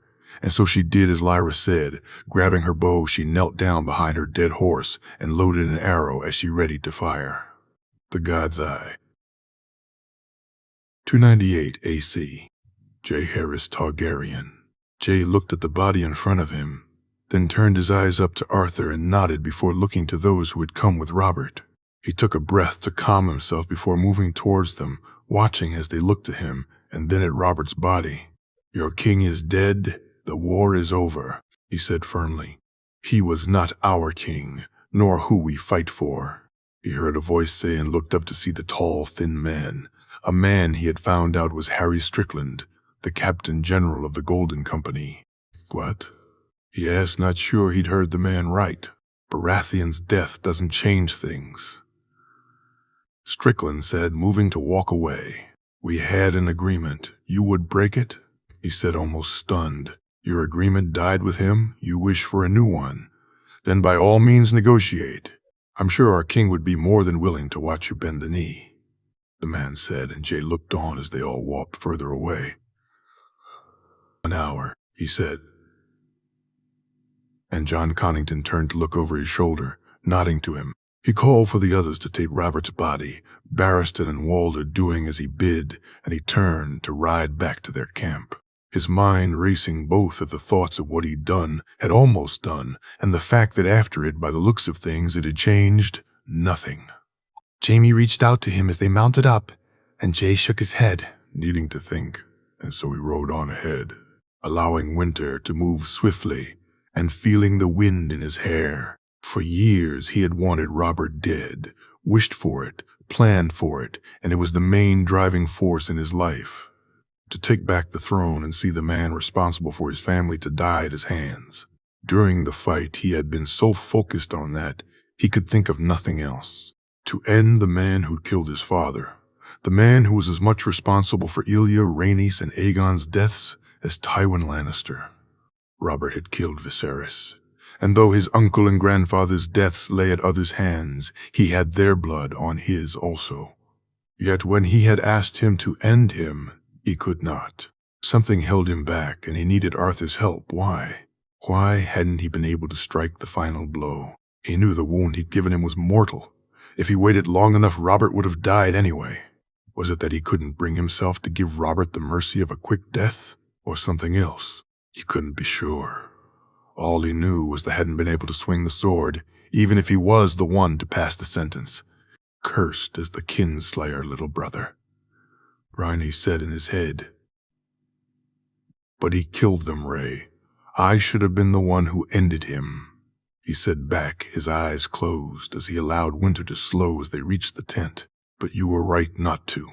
I wanted him dead, Jay, by our hands, yours or mine. He was a monster who stole the life we should have lived from us. You're better than him. You have to be better than him. Cursed is the kinslayer, little brother, and our family has been cursed enough, she said. And he opened his eyes and dismounted before he walked into the tent. He looked at Tommen, who rushed over to him, the boy's eyes searching his own, and he could see the question behind them. Robert is dead, Tommen. He's paid for what he did, he said, and saw Tommen's lip quiver. So he moved towards him and knelt down to speak to him. I need to see him, your grace, Tommen said, and Jay nodded. Let them see to him first, then I'll bring you. He watched as the boy nodded, and then Jaime arrived with Loras. Arthur, Barristan, and Walder arriving a few minutes later. Jay took a seat and bid them do likewise, though only Jaime did so. I couldn't in the end, I couldn't become him. I couldn't be a kinslayer, he said, and saw the nod from Barristan and Arthur and the look Jaime gave him. You shouldn't have fought him, my king. You can't risk yourself like that. Not for revenge, Jaime said. You knew it would have to be the Jaime. After all he did, you knew it, he said, and saw him nod his agreement. I did. But you still can't do things like that, Jay, he said, and Jay nodded, not disagreeing, but making no commitment that he wouldn't do so in the future. It makes no difference. They won't live up to their end anyway. Apparently they have a new king, he said. Renly, Barristan asked. Perhaps, but Richard said Renly is in King's Landing. Strickland suggested their new king is here, on this field, Jay said, and asked for some water. As he drank it, he found his mind drifting. I need a moment, he said, but bid them stay while he closed his eyes. He went looking for the door and found the sparrow as it nested, taking it into the air and over the Golden Company's camp.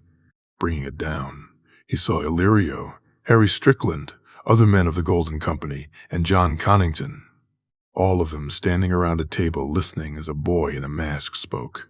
Looking through the sparrow's eyes, he saw the boy was only covered on one side, and he thought he recognized him from somewhere. Whatever was being said, he couldn't hear. But as they all began to walk from the tent, he saw John Connington speak to the boy, and he knew then what he was, who he was, and which sword the boy wore on his hip. Blackfire, he said, opening his eyes. Your Grace? Barristan said. They have Blackfire, right? He said again. Aegon's sword? Loras asked. Aye, he said. He got up and began to pace around the tent and could only imagine what he looked like. No matter though how agitated he looked to them, it didn't even come close to showing the turmoil that was happening inside his head at that moment. Things he'd missed now becoming clear, and he cursed himself for losing clarity, for being so focused on Robert that he'd not seen it. Chinvara had told him of the Pretender, the boy claiming to be his dead brother, and how he had stolen Dany's dragon, that she wasn't worried about the dragon himself or the boy. Truly, had been Jay's only comfort in what she'd told him. How he had convinced John Connington of who he was. Jay didn't know, but he had sworn to himself that he'd deal with him once he took his throne, if Dany didn't before then. He was in Essos. I thought he was in Essos, he said as he stopped walking. We need to ready the men. There is going to be a battle here, Barristan, Jaime. Jay, what's going on? Jaime asked. Their new king is pretending to be my brother, a mummer dragon claiming to be Aegon. He said and saw the looks on Arthur and Jaime's face. Aegon is dead, Jaime said, leaving no room for doubt. I know. I've seen him. Ray, oh gods, he said, closing his eyes. Hey! He felt her anger, her rage as she flew towards them. Jay glad she was so far back. The desire to burn them all. Every single man who believed this lie. Though what she wished to do to Illyrio, the leaders of the Golden Company, John Connington and the Mummer Dragon himself, was very much worse. I'll tear them apart limb by limb, all of them, all of them. He heard her basically scream in his head. Ray, please.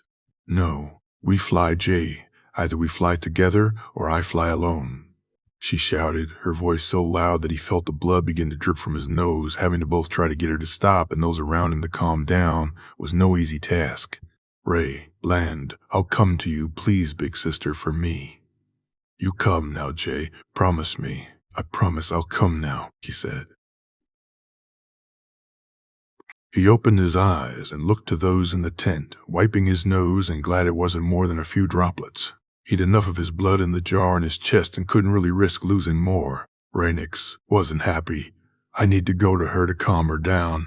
We'll treat with them when I return, he said. I'll see to the men and speak to the lords, Tarly, Jaime asked. If you send outriders behind us, you'll find him? I'd say he's a few hours away, he said, and Jaime nodded. Arthur, Loras. He didn't need to say any more. The two knights walking outside with him and mounting up when he did. The ride to where Rhaenys had landed didn't take them long, nor did the argument he had with his sister, though when she felt his own anger, and when he promised her that Mummer Dragon would suffer for what he'd done, it appeased her somewhat.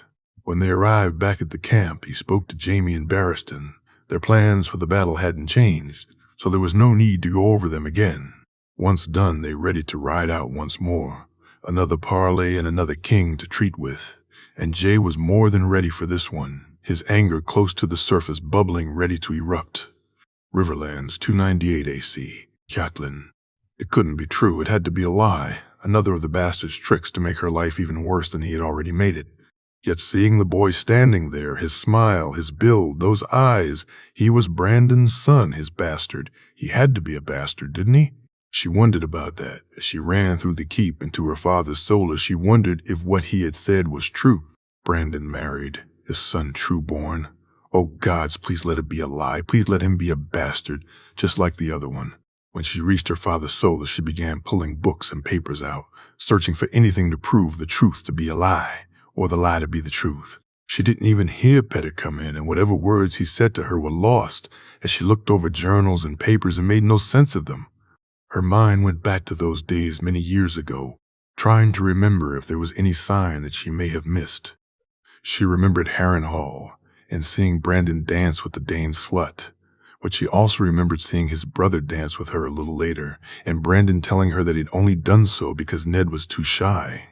It had actually made her love him a little more, that he would do such a thing for his brother, proving the goodness in his heart. She did, however, point out that it shamed her somewhat, though soon he had her dancing on the floor, and she found she cared not. Brandon had been very busy at the tourney. He'd been distant when they got back to Riverrun too, but she'd put that down to what happened with the prince and his sister. He'd not stayed long in Riverrun, and her father had locked himself away for a few days after he'd left. Did he know? Had he told him? Pulling more and more books from the shelves, she had to find out. Cat. A voice called that to Cat was way off in the distance somewhere. Cat. My love, we must speak, Cat. The voice called, and yet she could barely hear it. Sing, Peter said more loudly, and she turned to see him standing there, looking at him. She found the other part of what she'd just been told coming to the front of her mind. Petter had put a bastard in her sister. He'd cuckolded John Arryn. Lysa and their babe were locked in the black cells, and John Arryn now seeking his head. She felt her anger rise. At the bastard, at Brandon's son, at the lion at her door, and at the man in front of her. Get out, she shouted. Cat, my love, Peter said, moving towards her. Get out of my sight. She almost screamed. Cat. It's lies, can't you see that? It's all lies. He said, and she shook her head and felt his hands on her, felt him pull her towards him, and though she struggled, she allowed him to hold her. Petter. I don't know what is true anymore, what to believe, she said and felt his hand on her back. Look at me, Cat, my love, look at me, he said, and she did as he bid. I love you, Cat, you. It's always been you, only ever you. She could see it clearly. He was telling her the truth, and that gave her something to cling to hope for. Lysa, she asked. I don't know, Cat. When I was riding here, I heard some terrible songs being sung, but I put them from my mind. I don't know what happened to Lysa, he said, and again she could see he was telling her the truth, and she felt the relief begin to wash over her. Robin is not yours, she asked. Cat, I love you. You're the only woman I've ever wished a child with, he said, and she allowed him to kiss her softly. Petter, what are we to do? She asked, and he rubbed her back once more as he looked in her eyes. Trust me, my love, they'll not take us, I swear it, he said, and she nodded. He sounded so sure that she wished to believe him. After having Pearl organize a little dream wine for her, Peter left to see to the defenses and to make their plans. Cat heading to her room and her bed and welcoming it, feeling the softness of the pillow as she lay her head on it. She was asleep mere moments later, and yet her dreams were once again troubled.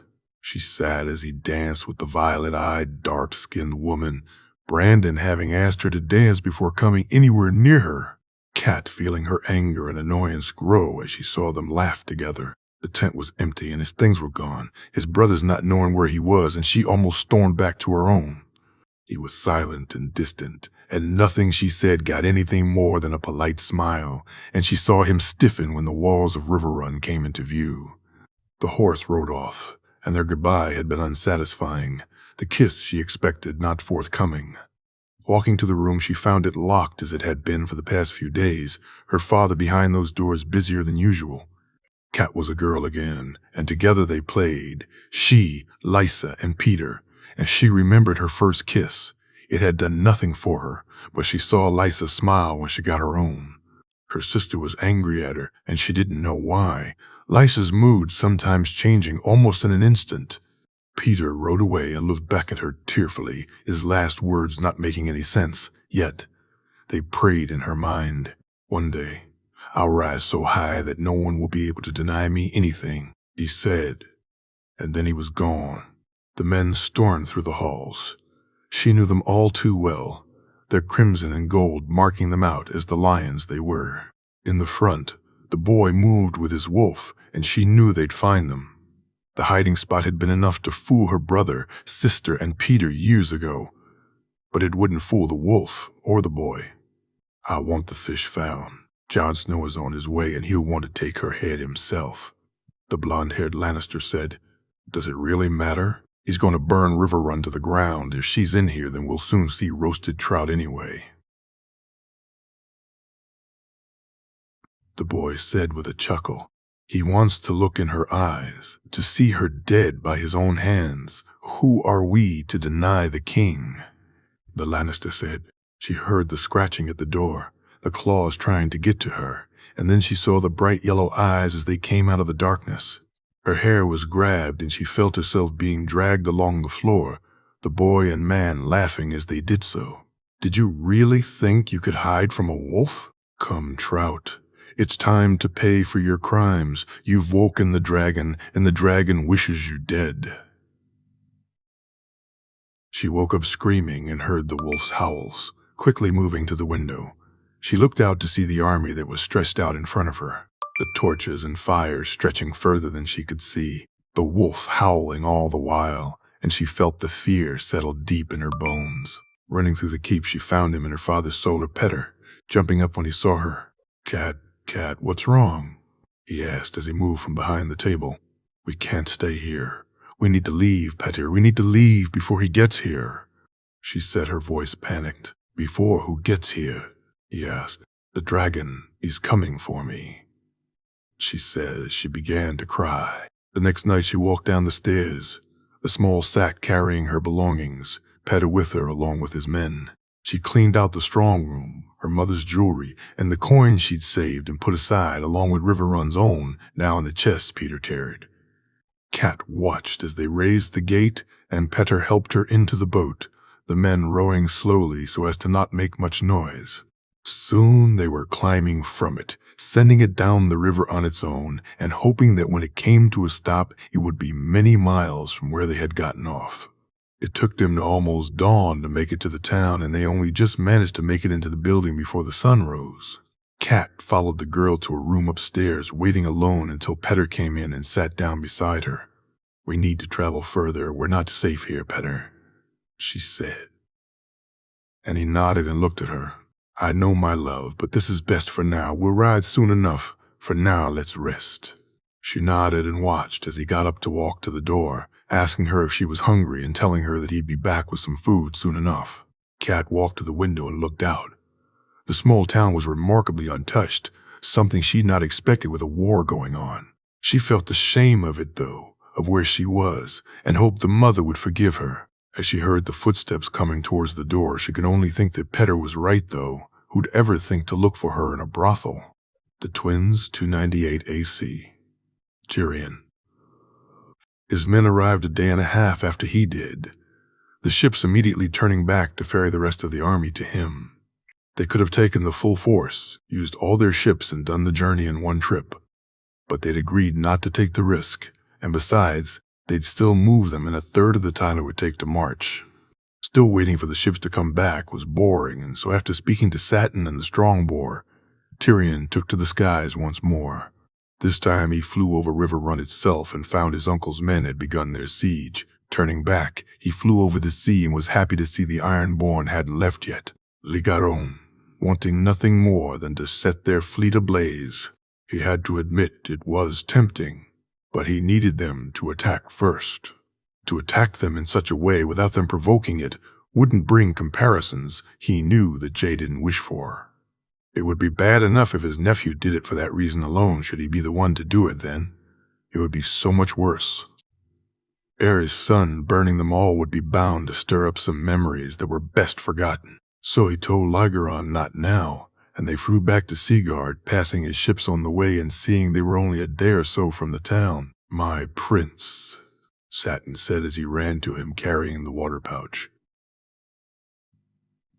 Sir Jorah and Sir Richard Horp behind him along with his cousin Walder. I thank you, Satin, he said smiling as he took a big swallow from the pouch.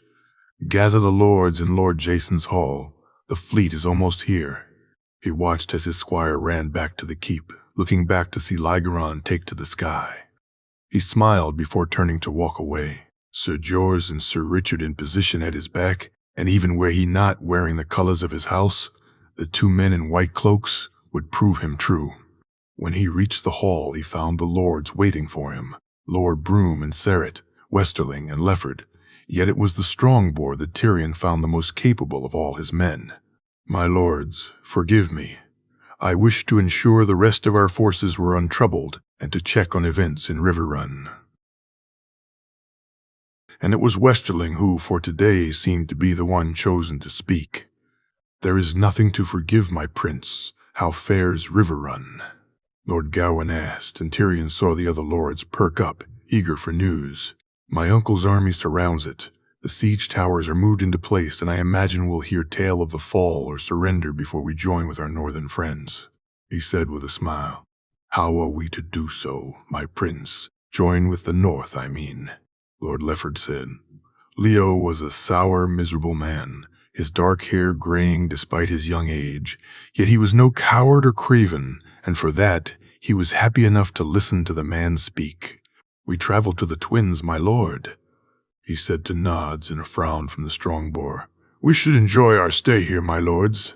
We march as soon as the rest of the army arrives, and this may be the last we see of a keep for some moons.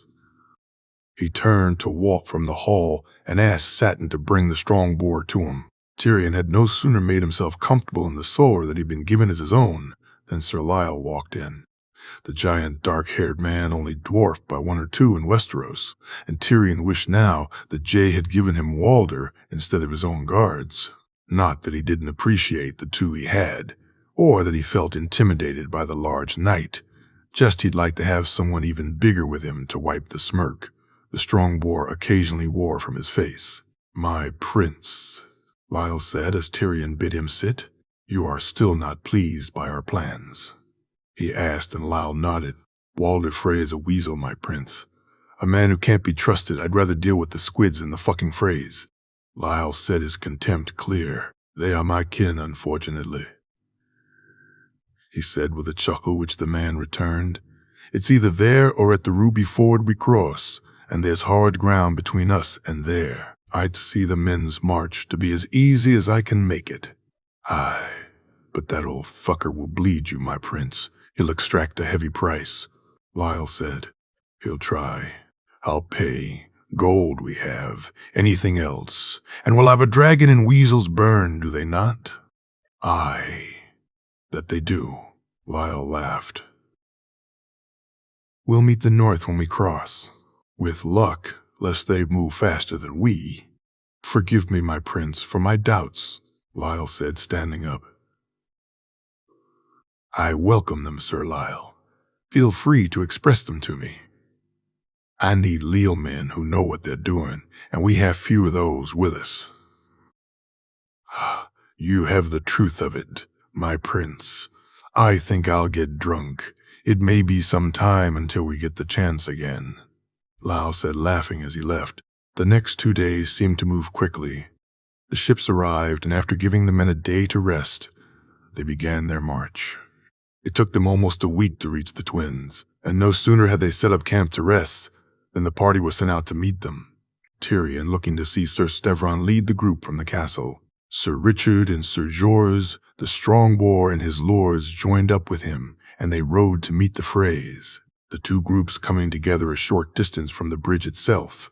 Tyrion looked over the group to see Sir Stevron, his son Sir Ryman, along with Black Walder and a few others he knew not the names of. The weasels, too many and too much alike to remember who was who. Lord Tyrion, it's good to see you, Sir Stevron said. Prince Tyrion, the Strongboar said as Stevron looked at Tyrion again, finally seeing the colors he wore. Forgive me, my prince. Stevron blustered. There is nothing to forgive, sir, he said, looking to the others who were watching them. Black Walder especially, the man's repatriation well known to him. We seek passage across your bridge. Of course, my prince, my father will wish to speak to you, Stevron said, and Tyrion nodded, turning back to his lords and telling them to ride back. He, the Strongboar, Satin and Walder, along with Sir Jorah and Sir Richard Horp, all followed the phrase to the twins themselves, his two knights watching the men carefully while Tyrion closed his eyes and hoped Ligeron was nearby, the dragon already knowing what he needed to do if required. As they dismounted at the gate, Sir Ryman and Black Walder asked for their arms, Sir Jorah and Sir Richard shaking their heads. My Kingsguard won't allow their arms taken from them. Sir Ryman, we have this meeting with them armed or not at all, he said, and saw Black Walder grimace as Sir Stevron nodded. Inside the twins, it was just as he remembered. Even though it had been years since he'd been here, they'd changed nothing. Even the smell was the same. And in fact, when he entered the great hall, the only difference he found was there was even more Freys. On the highest seat looking down at them was the oldest Frey of them all, Walder looking ancient to Tyrion's eyes and still showing no signs of ever dying. Lord Tyron, Walder said, looking at him through beady eyes, taking note of what he wore and smirking. Prince Tyrion, father. Stevron said, a prince in my halls, not had one of those for many a year. Even now it's not a full one I get. Walder said, and Tyrion raised his hand when Sir Richard and Sir Jorah moved forward. Yet get one you have. I've come to negotiate a crossing, he said firmly. You are my kin. You may cross at any time you like, my prince. Walder said, the smirk still on his face. Your army, though, why that would put me at odds with the king. There will be a new king soon enough, my lord. Best think about what would happen were you at odds with him, he said. And Black Walder jumped up. You dare threaten our lord in his own hall, Black Walder said angrily.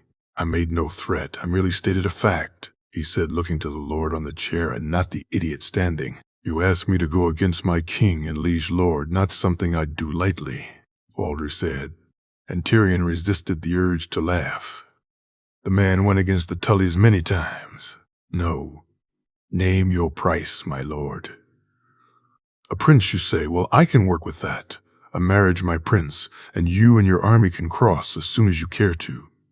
Walder said, his beady eyes staring at him now. I'm afraid I must refuse, my lord. My betrothed wouldn't be best pleased, he said, glad he was marrying Arianne even more now. Betrothed? Princess Arianne Martell and I are to wed, he said. What of your king? He's unwed, is he not? Betrothed to Lady Marjorie Tyrell, his cousin then the Stark boy, Walder said irritably. Betrothed to Lady Winifred Manderly. Is there any of you not fucking betrothed? Walder said to laughs. I'll not speak for men who aren't here, and not force any to marry against their will. Name another price, my lord, he said, his voice tight. I seek no other price. If you don't wish to pay it, then so be it. Walder said to nods from his brood. You would seek to deny us? The Strongboar said, his own anger clear. Not much in it for me to give you what you wish now, is there? Walder laughed. Very well, my lord. When next we meet, this war will be won. I'm sure my nephew won't be too annoyed that we were refused passage here. I doubt very much he'd seek to punish you as much as he would others, though he's a dragon and, well, he said with a chuckle, I could bloody seize you where you stand, Lannister. You could. I'd not recommend it, and my name is Prince Tyrion Targaryen. Make sure you remember it, and remember it well, my lord. Remember this also. Should anything happen to me, then it won't just be my nephew who marches on the twins, but my brother too. Remember, Castamere, my lord, for the next decision you make could lead to you becoming naught more than a song also. Chapter E, Tyrion said angrily. He moved to walk away and heard Walder shuffle in his seat, Jorah and Richard reaching to their swords. 20,000 gold dragons, Walder shouted, and Tyrion nodded. A wise choice. Lord Frey, I'll see the gold is delivered, he said as he walked down. They didn't stay long at the side of the river after that, the army forming up and moving within an hour of him coming back. Sir Steveron rode to him as they crossed the bridge, apologizing for his father and offering his men. Tyrion not keen on accepting them, but then telling the man to form up and follow them, knowing that just like their lord, they'd be late to the fight too. After crossing, they reached the King's Road to find the northern army had already passed. Turning south, they followed and began the march towards wherever this battle would be fought. Tyrion, waiting until they set up camp that night and walking to where Lygeron soon landed. He took to the air and searched up ahead, finding the northern army a day or so ahead of them, and not much ahead of them were the Knights of the Vale. He couldn't tell if they'd parleyed yet, but they'd not fought, and as he flew over the trident, he shook his head and chuckled. Of all the ironies that life threw your way, perhaps it was inevitable that this battle would be fought there. He flew back and told Lygeron to get some rest. Both he and his dragon would be needed soon, he felt. Deepwood. Mort. 29:8 AC. Usha. The black wind led the rest of the ships around Sea Dragon Point and into the Bay of Ice. Asha had 30 longships behind her, though some of them belonged to her brother and would sail on to Bear Island. Her target was Deepwood Mort, and she thought the plan and the reward pitiful. Carl stood beside her and looked eager for the battle ahead, as did the rest of her men. Asha, though, felt a sense of dread come over her for some reason. Her uncle Victarion was sailing up the Fever River. The Cleftjaw had sailed with his own ships to take Torrhen's Square. All in all, almost the entire fleet was sent north, and Ash felt it a waste. If they had to reeve, then there were richer pickings elsewhere.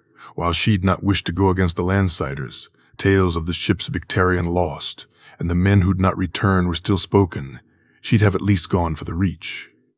There at least there was good coin to be had, gold, jewels, fancy wines, and good food, a prize worth taking. Her father, though, wished to avenge himself on the Starks. Her brother wished to avenge himself on the Starks. Asha's life, as usual, blighted by men who couldn't see. Vengeance was good and true, but it didn't put food in your belly or drink in your hand. The Northmen would make them pay a heavy price, and they'd receive naught for it. She looked to the sky, welcoming the night as it fell. Darkness would be their friend and help them with what they had to do. Gather the men. Wait, she said to Coral, who did as she bid him. Asha looked at some of her best men and wondering who, if any of them, would fall this night. Crum, Hagen the Horn, Grimtongue, Lauren Longaxe, Six-Toed Harl, Earl Harlaw, and Rolf the Dwarf. These men were hers. She'd won their loyalty and earned their respect, and she could not wish for better men to do what needed to be done. Tonight the Greenlanders learn that we are iron-born and we do not sow. Tonight we take from them as they've taken from us all our lives. Tonight we are reavers, and the Greenlanders pay the iron price. What is dead may never die, but rises again harder and stronger, they shouted back. Asha smiled as they moved away. They were ready. Soon enough they saw the land ahead of them, and they quietly docked. From there they began to make ready to leave the ships, and to make their way to the keep itself.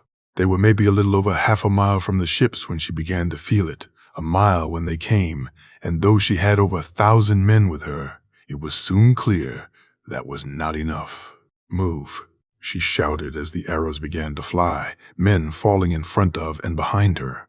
Move they did, and she wished they had not, the horses coming at them at speed, and she looked on as a man she believed to be Rolf.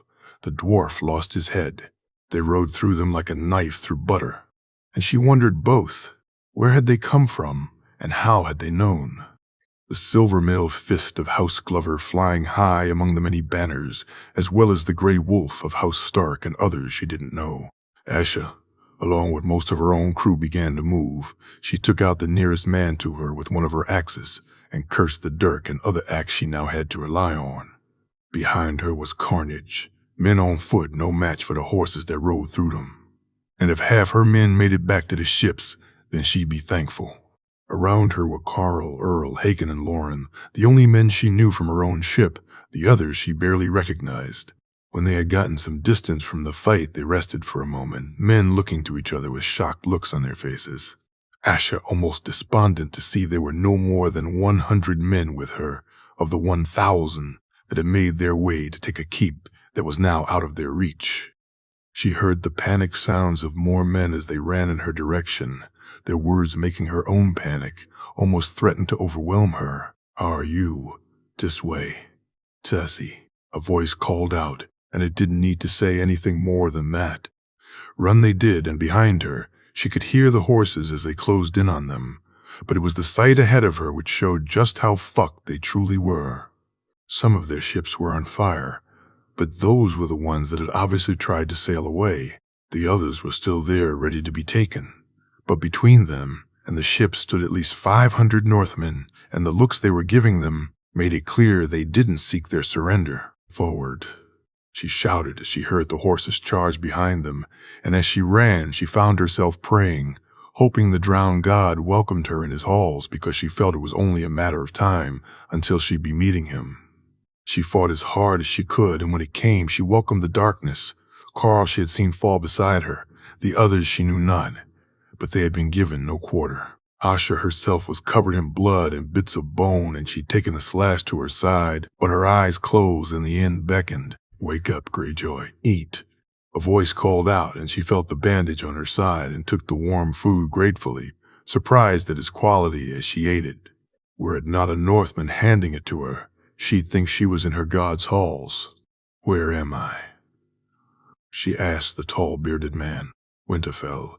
You're lucky as Grace wishes you alive," the man said, and Asha could only wonder how she'd gotten here. Soon, though, she found herself thinking on her men, and whether any had been lucky enough to make it too, or was she the last of them, and as she lay down she cursed her father once more. Moat. Kaelin, 29:8 AC. The Iron Victory. Victarion Greyjoy. The Fever River was a shithole, and yet they sailed up it anyway. Moat Kaelin was an even bigger shithole, and yet he'd take it, as was his duty. Balon commanded and Victarion did. That's how it had been since his brother took the Sea Stone chair, and he had no problem with that. He wasn't Euron. He was loyal to their king even when he came up with a dumb idea like this one. Behind him, the main might of the Iron Fleet sailed, over 50 ships, close to 4 Tyna 0 men to take the moat and reeve out from there. He knew he didn't need that many, but he'd been ordered to see it done, and see it done he would. They were halfway up the river when the arrows came, some with flame and some with something much worse. What foul poisons they were coated in he knew not, nor where they came from. Be it the trees or the shadows themselves, it wasn't clear. He ordered men from one of the ships which could no longer sail to move out and find these men who harried their path. Though they and the men who fired the arrows still weren't seen, and more of his men and ships were lost before they saw the sight of the moat in front of them. He'd lost almost 10 ships to fire and at least 500 men to that, or to poison, the true number he'd not know unless he'd stopped to count. And Victarion had no time for that. "It's time," he said simply as the Iron Victory pulled close to the bank. The darkness. Its cover. They began to move towards the keep, and he saw it then, the work that had been done, the new walls and towers, and then the arrows came again. These, though he could see who was firing them, and he directed the men to where they were, his own arrows flying back, and yet theirs were far more deadly than his. When he heard the rumble, his head snapped around, and Victarion looked on in horror. Where had the Northmen gotten so many horses? So many men? Weren't they all supposed to have traveled south? It was clear they had not, and though he had them beat in numbers, they had horse, and him none, and so his only chance was to get behind the walls of the moat itself. "Move, take the keep, quickly," he shouted, and the men began to charge forward. They never really made it to the walls. The arrows aimed before were only a distraction. It seemed as waves of them flew at them now. Victarion watching as while arrows bounced off his heavy plate and kraken helm, others weren't so lucky. Ahead of him lay death as it did behind him, men falling as arrows hit necks, chests, arms, and legs if they were lucky. Behind him, horses broke through their line, and as he caught more arrows with his shield and held his axe, he knew that they had no choice. To the ships, to the ships, he shouted as a horse charged his way. He moved out of the way and swung his axe, watching as the man flew from the horse. Victorian. Not waiting to see if the man lived or died, looking around, he saw some of his own crew and called them to him. Longwater, Pike, and Wolf. One Ear, Newt the Barber, and Burton Humble. Where the others were he didn't know, but the cavalry that attacked them would soon be forming back up for one more charge, and he wasn't going to be here when they did. We need to go and go now. This attack is over. Gather as many as you can and make for the ships. Stop for nothing and pray the drowned god lets us see tomorrow, he said. And Newt nodded. A Northman came rushing at him as he ran, Victorian brushing him aside with a sweep of his shield while burying his axe in another. By the time he reached his ships, he had less than a fourth of his men, and he breathed a relieved sigh that the ships were still there. Climbing up on the deck of the Iron Victory, they were soon moving down the Fever River, arrows flying at them again, though these they were more ready for. When he saw Blazewater Bay and the open sea, he almost cried, so happy was he. Soon they were at sail, and he turned to take stock of the damage they'd suffered. On the Iron Victory, he saw far fewer faces that he recognized. At least half his crew, that he'd spent years building up, were dead or missing. Of the 50 ships that had set sail up the river, he reckoned he'd half at most, maybe less than half that. In men, too, if his own ship was his guide. Set sail for the Iron Islands. He shouted as he walked from the deck and took his seat in his cabin, the wine welcome as he swallowed it down. He thought about Theon and Asha, and hoped they'd had better luck than he, a part of him feeling a coward for not sailing to them. But the North was lost to them, and far too many men had died today, and he didn't have it in him to fight just yet. No home. It was to be for him, and if his brother wished for someone to blame, he'd take it, though the man should find a looking glass for the real culprit. Torhen Square 298 AC. The Blackfish. The ravens had come from Deepwood Moat, from Moat Cailin, and from Bear Island. The attacks had begun just as they'd been told they would. It left Brynden in a quandary as he tried to decide which way he should go. Who should he ride to help, and in the end he chose to go to the one who'd not called, to House Tallheart and Torhen Square. The moat would hold, as would the moat in Bear Island was beyond his help. But Torhen Square would give them a foothold should it fall, and so they rode and rode fast. His scouts raced on ahead of him and soon brought the news that ships had landed, and men were marching to the village and keep.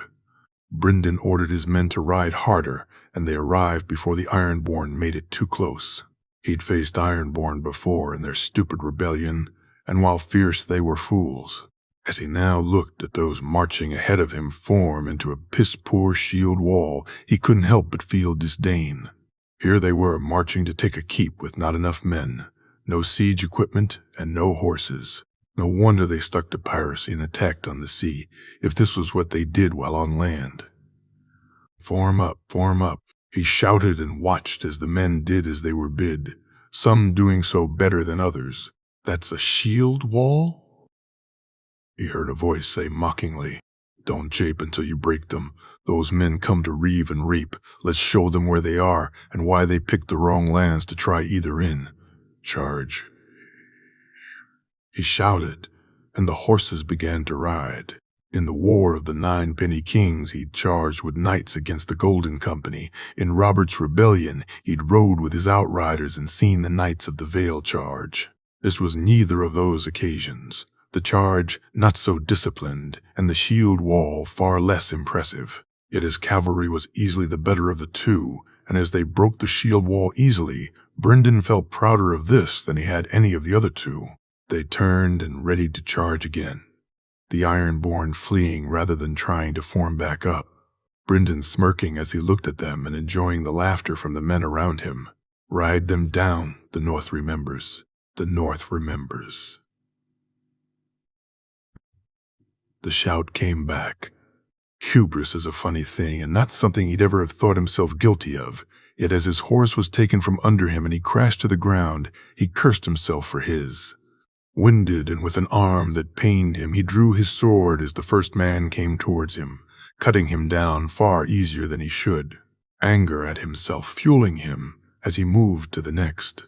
3 men he killed before he faced the large, scarred man, the gray hair and look in his eyes marking him out as a warrior who'd fought many battles.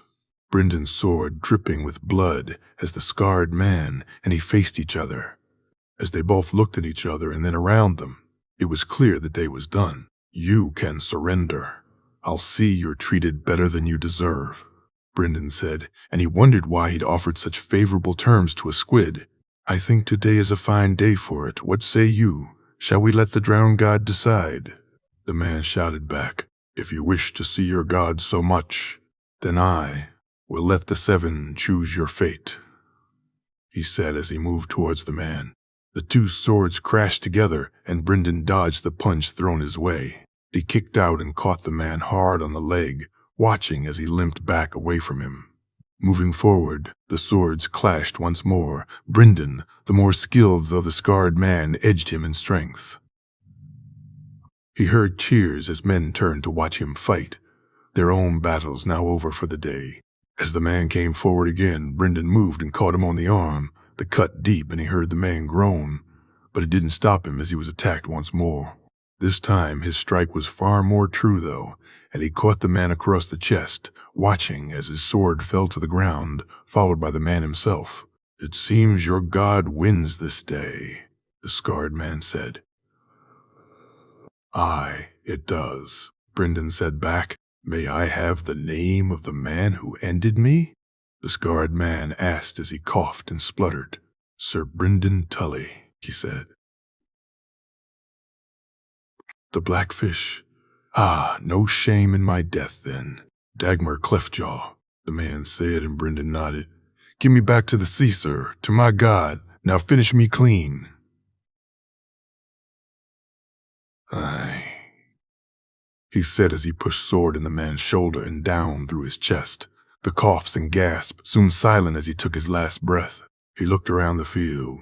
Some men had surrendered, but most had fought to the end. They'd lost some men, but not many, perhaps a handful at most, and he couldn't help but sigh at the waste of life this day. After seeing to the dead and sending the prisoners onto the keep, he had his men mount up, and they rode back north, through the Wolfswood and beyond, on to Deepwood Motte, to make sure the north was secure. Brendan was soon smiling when he heard the men jape and laugh, and before he knew it, he was joining in. There were worse ways to spend a day, he thought, as they sat around and ate that night, eating hare and rabbit and laughing with men he'd spilled blood with. Aye, worse ways indeed, he said softly as he took a drink from his horn of ale. Bear Island. 298 AC, Arya. The arrows were almost running out and she'd lost count of how many had hit home. Beside her, Lyanna fired hers while the men kept coming. Nymeria was off in the woods somewhere and she had directed her to docks below, knowing they needed more help or they'd be in even more trouble than they already were. Her wolf had wanted nothing more than to attack. But the men had arrows too, and she'd not risk her to them if she could help it. Somewhere out there was a man she knew, though hadn't seen in some time, and that he was here could not be good news. Theon Greyjoy, and she had never gotten along, even before Jon had come home. After he had been even worse. Arya knew what the Ironborn did. While Mage or Alysanne or Jory wouldn't tell her, Lyra had explained it to both her and Lyanna. They'd take women against their will and do things to them, things that Arya didn't need explaining, and that Theon was here made her worry that he wished to do them to her or Lyanna. She counted her arrows to find she'd 4 left. Lyanna had 3, and Lyra just 2. Their guards were all injured or dead barring 1. Yet the men had never charged them as their arrows had kept them back. "Where is she, Arya?" Lyanna asked, and Arya closed her eyes. "She's at the storehouse. They fought them off," Arya said as he brought Nymeria to Alysanne, the wolf dragging the woman with her. Alysanne calling for men. "They're coming," she said happily, but it seemed they'd have another attack to face before then, the men trying to sneak towards them. Lining up her shot, she took aim and watched as the arrow hit him. The man's pain yelled like music to her ears. As night fell, she heard the horses and looked up to see the men fade into the trees, running away like the cowards they were. Lyanna, Lyra, Arya, are any of you hurt? She heard Alisan shout as they rode close to them. No, sister. We're fine. Artos, Edgar, and old Tom are dead, but the rest of us are fine, just a scrape or two, Lyra said. Come, let's get you back to the bear's den. Lyanna ride with me, Arya. You ride with Lyra, Alisan said, and she did as she was bid, looking around to see that Nymeria hadn't come back with them. Where's Nymeria? She asked Lyra, and the woman laughed. You're the damn warg, Arya, not me. She closed her eyes and found the wolf in the woods hunting, and she tried to get her to come back.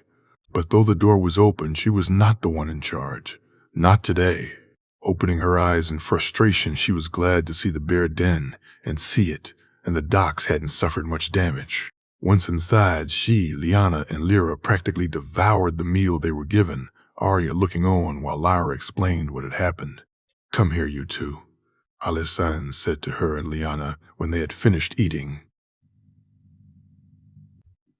Lady Alisan, sister. Both of them were grabbed and hugged, and Arya felt herself almost about to cry with how comforting it felt, the tears falling a moment later when Alisan spoke to them. What you both did, Lyra says you took down at least 6 squids each, my brave warrior women. Look at you, a she-bear and a she-wolf. Gods, I'm so proud of the both of you.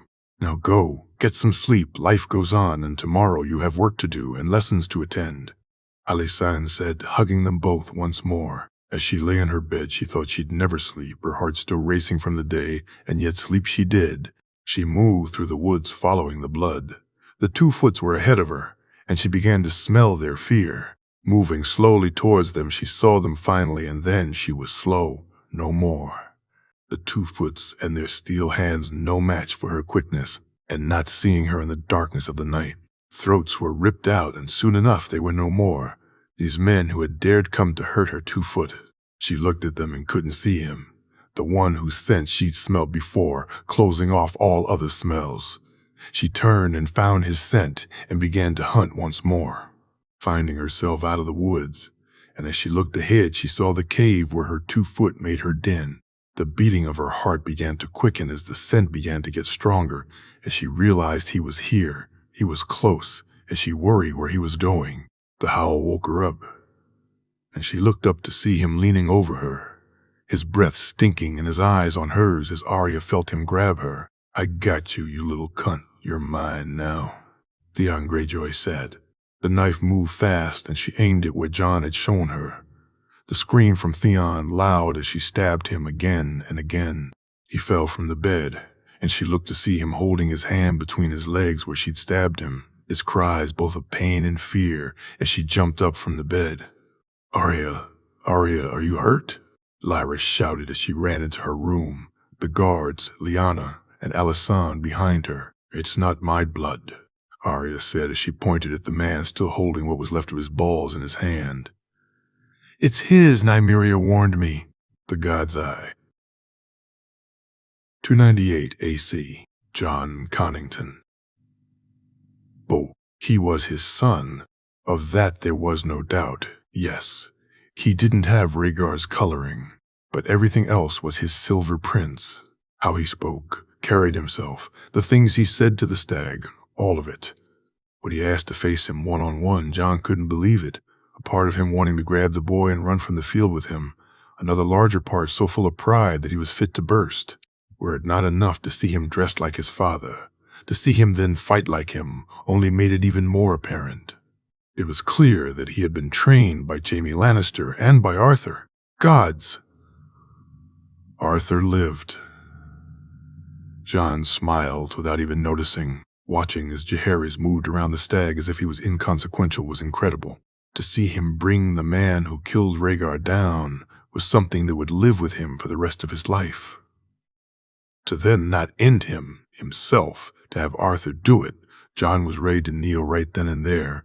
Rhaegar would never wish his son to be a kinslayer, and it seemed that one of his sons knew this, which was more than could be said about the other. Aegon had ranted and raved when he heard that Robert was to face his brother, almost as much as he had when he heard them talk of what Jaehaerys wore and wielded. Dark sister, the crown of the conqueror, Sir Arthur, and Sir Barristan at his back. One of the two looked a king, and Aegon knew it was not him. They belonged to me, all of them, my crown, my armor, my sword, even my Kingsguard. Am I to lose my birthright to the bastard too? Aegon shouted, "You are the rightful king." "Aegon and I have something for you," Illyrio said, and Jon watched as a sword wrapped in cloth was handed to him. "Is this Blackfire?" "It is." Aegon smiled as he unwrapped the sword. "The Sword of Kings, Aegon. Also the man who wields the sword has the Golden Company. It's time to step forward. Robert is soon to be dead," Illyrio said. "I'll step forward, and if the bastard doesn't kneel, I'll take his head myself," Aegon said, and Jon gulped. Aegon had indeed stepped forward, and no, Jon was torn between two kings, two brothers, and he knew not what he was supposed to do. Jon had listened on stunned when Strickland had announced they'd not be living up to the agreement. Though he had known it, he'd been surprised still. Now readying himself in the tent, he had no idea what to do. They couldn't fight. Surely Jaehaerys would see the light. Once he knew of his brother, he'd do the right thing, wouldn't he? As for Aegon, when Jon walked into his tent and found him with Illyrio, Harry Strickland, and Black Balak, he felt as if he'd intruded on something. Taking his seat, he listened on as Aegon ran down his brother and found he couldn't do so silently. Standing up so abruptly that he forced everyone in the tent to look to him, Jon took a breath and readied to make his case. "He is your brother, Aegon. Your father would not wish for you to fight. He obviously is unaware of you or your claim. But just listening to him, it's clear he cares for family. Meet with him. Treat and offer him the role of your hand. I'm sure he'd accept." Jon said, "Illyrio is my hand, Jon. You think I'd accept a bastard by my side?" Aegon said contemptuously. I think you accept your blood by your side. There's not so much of it left that you cannot," he said almost pleadingly. Aegon looked to Illyrio, who nodded, and then Jon watched as he took a breath, his hand going to the hilt of his sword. Fingers drumming on the ruby Aegon seemed to take an age, and then finally he nodded too. "Very well. If he kneels and swears fealty to me, hands over the things which are mine by right, then I'll accept him as my brother, and he can act as my hand," Aegon said, and Jon breathed out in relief. "If not, though, he'll die by my hand here today." The party which rode out included Illyrio and Jon, was stunned to see the man on a horse, wondering where they'd gotten one large enough for him to ride. Beside him, Aegon rode along with Harry Strickland, Laswell Peake, Duck, Sir Franklin Flowers, and Lord Buckler. What had brought the Lord and his men to Aegon's side? Jon didn't know, but Robert's forces had stayed rather than rode away, and for that he was grateful. The same party that had rode to Robert rode towards them now, Jaehaerys, his 4 white-cloaked Kingsguard, and Jaime Lannister. Jon noticed the scowl on Jaehaerys' face when he looked to Illyrio, and the bigger one when he looked to Aegon, turning to see that Aegon also did not look best pleased to be here. Once they reached each other, it took a few moments for anyone to speak, and it was Aegon who did so, his voice firm and kingly, and Jon felt a momentary rush of pride. "Brother, it's good to finally meet you," Aegon said. Though it was not as warmly as he'd have liked, Jon at least felt it was friendly. "Brother, I think you've gotten me mistaken with someone else. You're no brother of mine," Jaehaerys said back, and if Aegon's voice wasn't warm, then Jaehaerys' was as cold as the wall itself. "My name is Aegon Targaryen, true-born son of Rhaegar and Elia Targaryen, and by right of blood, the rightful heir to my father's throne," Aegon said. "By right of blood, you say? The only son of Rhaegar that lives is the one you face, imposter. As for you," Jaehaerys said to Illyrio, "you dare insult my father's name by bringing this mummer here? When your end comes, fat man, it'll be bloody on that, you have my vow." "Jaehaerys, please. Aegon is your brother. Your father wouldn't wish you to fight each other," Jon pleaded. "You should know better, Jon. Sir Arthur and Sir Barristan, tell me how you felt about my father. That you fell for this mummery I can put down to wishful thinking. That you still fall for it, though. Jaehaerys said, shaking his head. Aegon is your brother, Jaehaerys. Varys took him from the Red Keep. He rescued him. Elia would never have allowed one of her children to leave Jon, not one over the other, Arthur said, and Jon felt his head drop. It was one of the few things he'd not ever truly come to terms with. Princess Elia knew she could not save them both.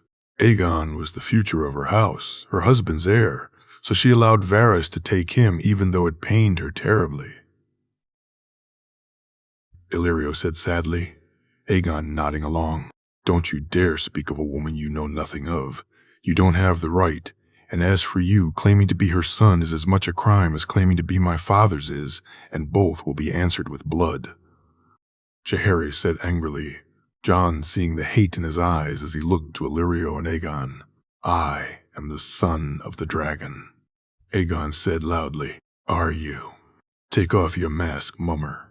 Let everyone here see the burns that I can smell even from here. Son of the dragon, let's test that out, shall we? Jaehaerys said, turning and nodding as the youngest of the Kingsguard rode back to the camp. The knight coming back a few moments later carrying a torch. What is that for? Harry Strickland asked curiously as he looked to the torch. A dragon can't be burned, Jaehaerys said, taking off his gauntlet and grabbing the torch by the flaming end with his bare hand. Jon almost screamed for him to stop before he looked on as Jaehaerys moved his hand down and pushed the torch in Aegon's direction, Aegon flinching from the fire. A mummer's dragon indeed. You dare come here and call yourself my brother, call yourself the son of the dragon, and yet you flinch from the flames like a scared little child. A dragon fears no fire. A dragon brings the fire.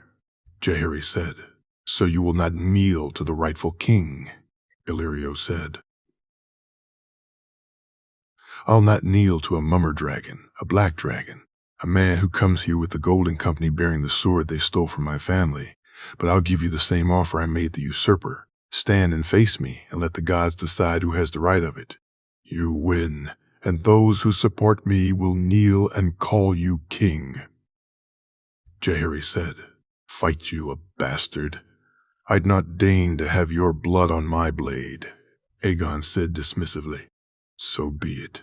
I give you all but one final offer. Leave these lands and never return, and I'll grant you safe passage. Stay and fight, and when I'm done, the Golden Company will be no more than a tale told around a campfire at night. Jaehaerys said, Your men will fall here today, bastard. Aegon said, For Elia? For Rhaenys? For Aegon?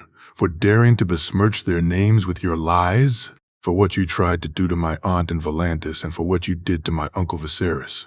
Before this day is done, you'll kneel before me to offer your surrender, or kneel when I take you heads, but either way, you end this day on your knees. Jaehaerys said as he looked at him and shook his head, his disgust clear as he and the others rode away. Aegon raising his hand. Jon looked on in horror as the arrow flew through the sky, and then relief when it glanced off Jaehaerys' armor.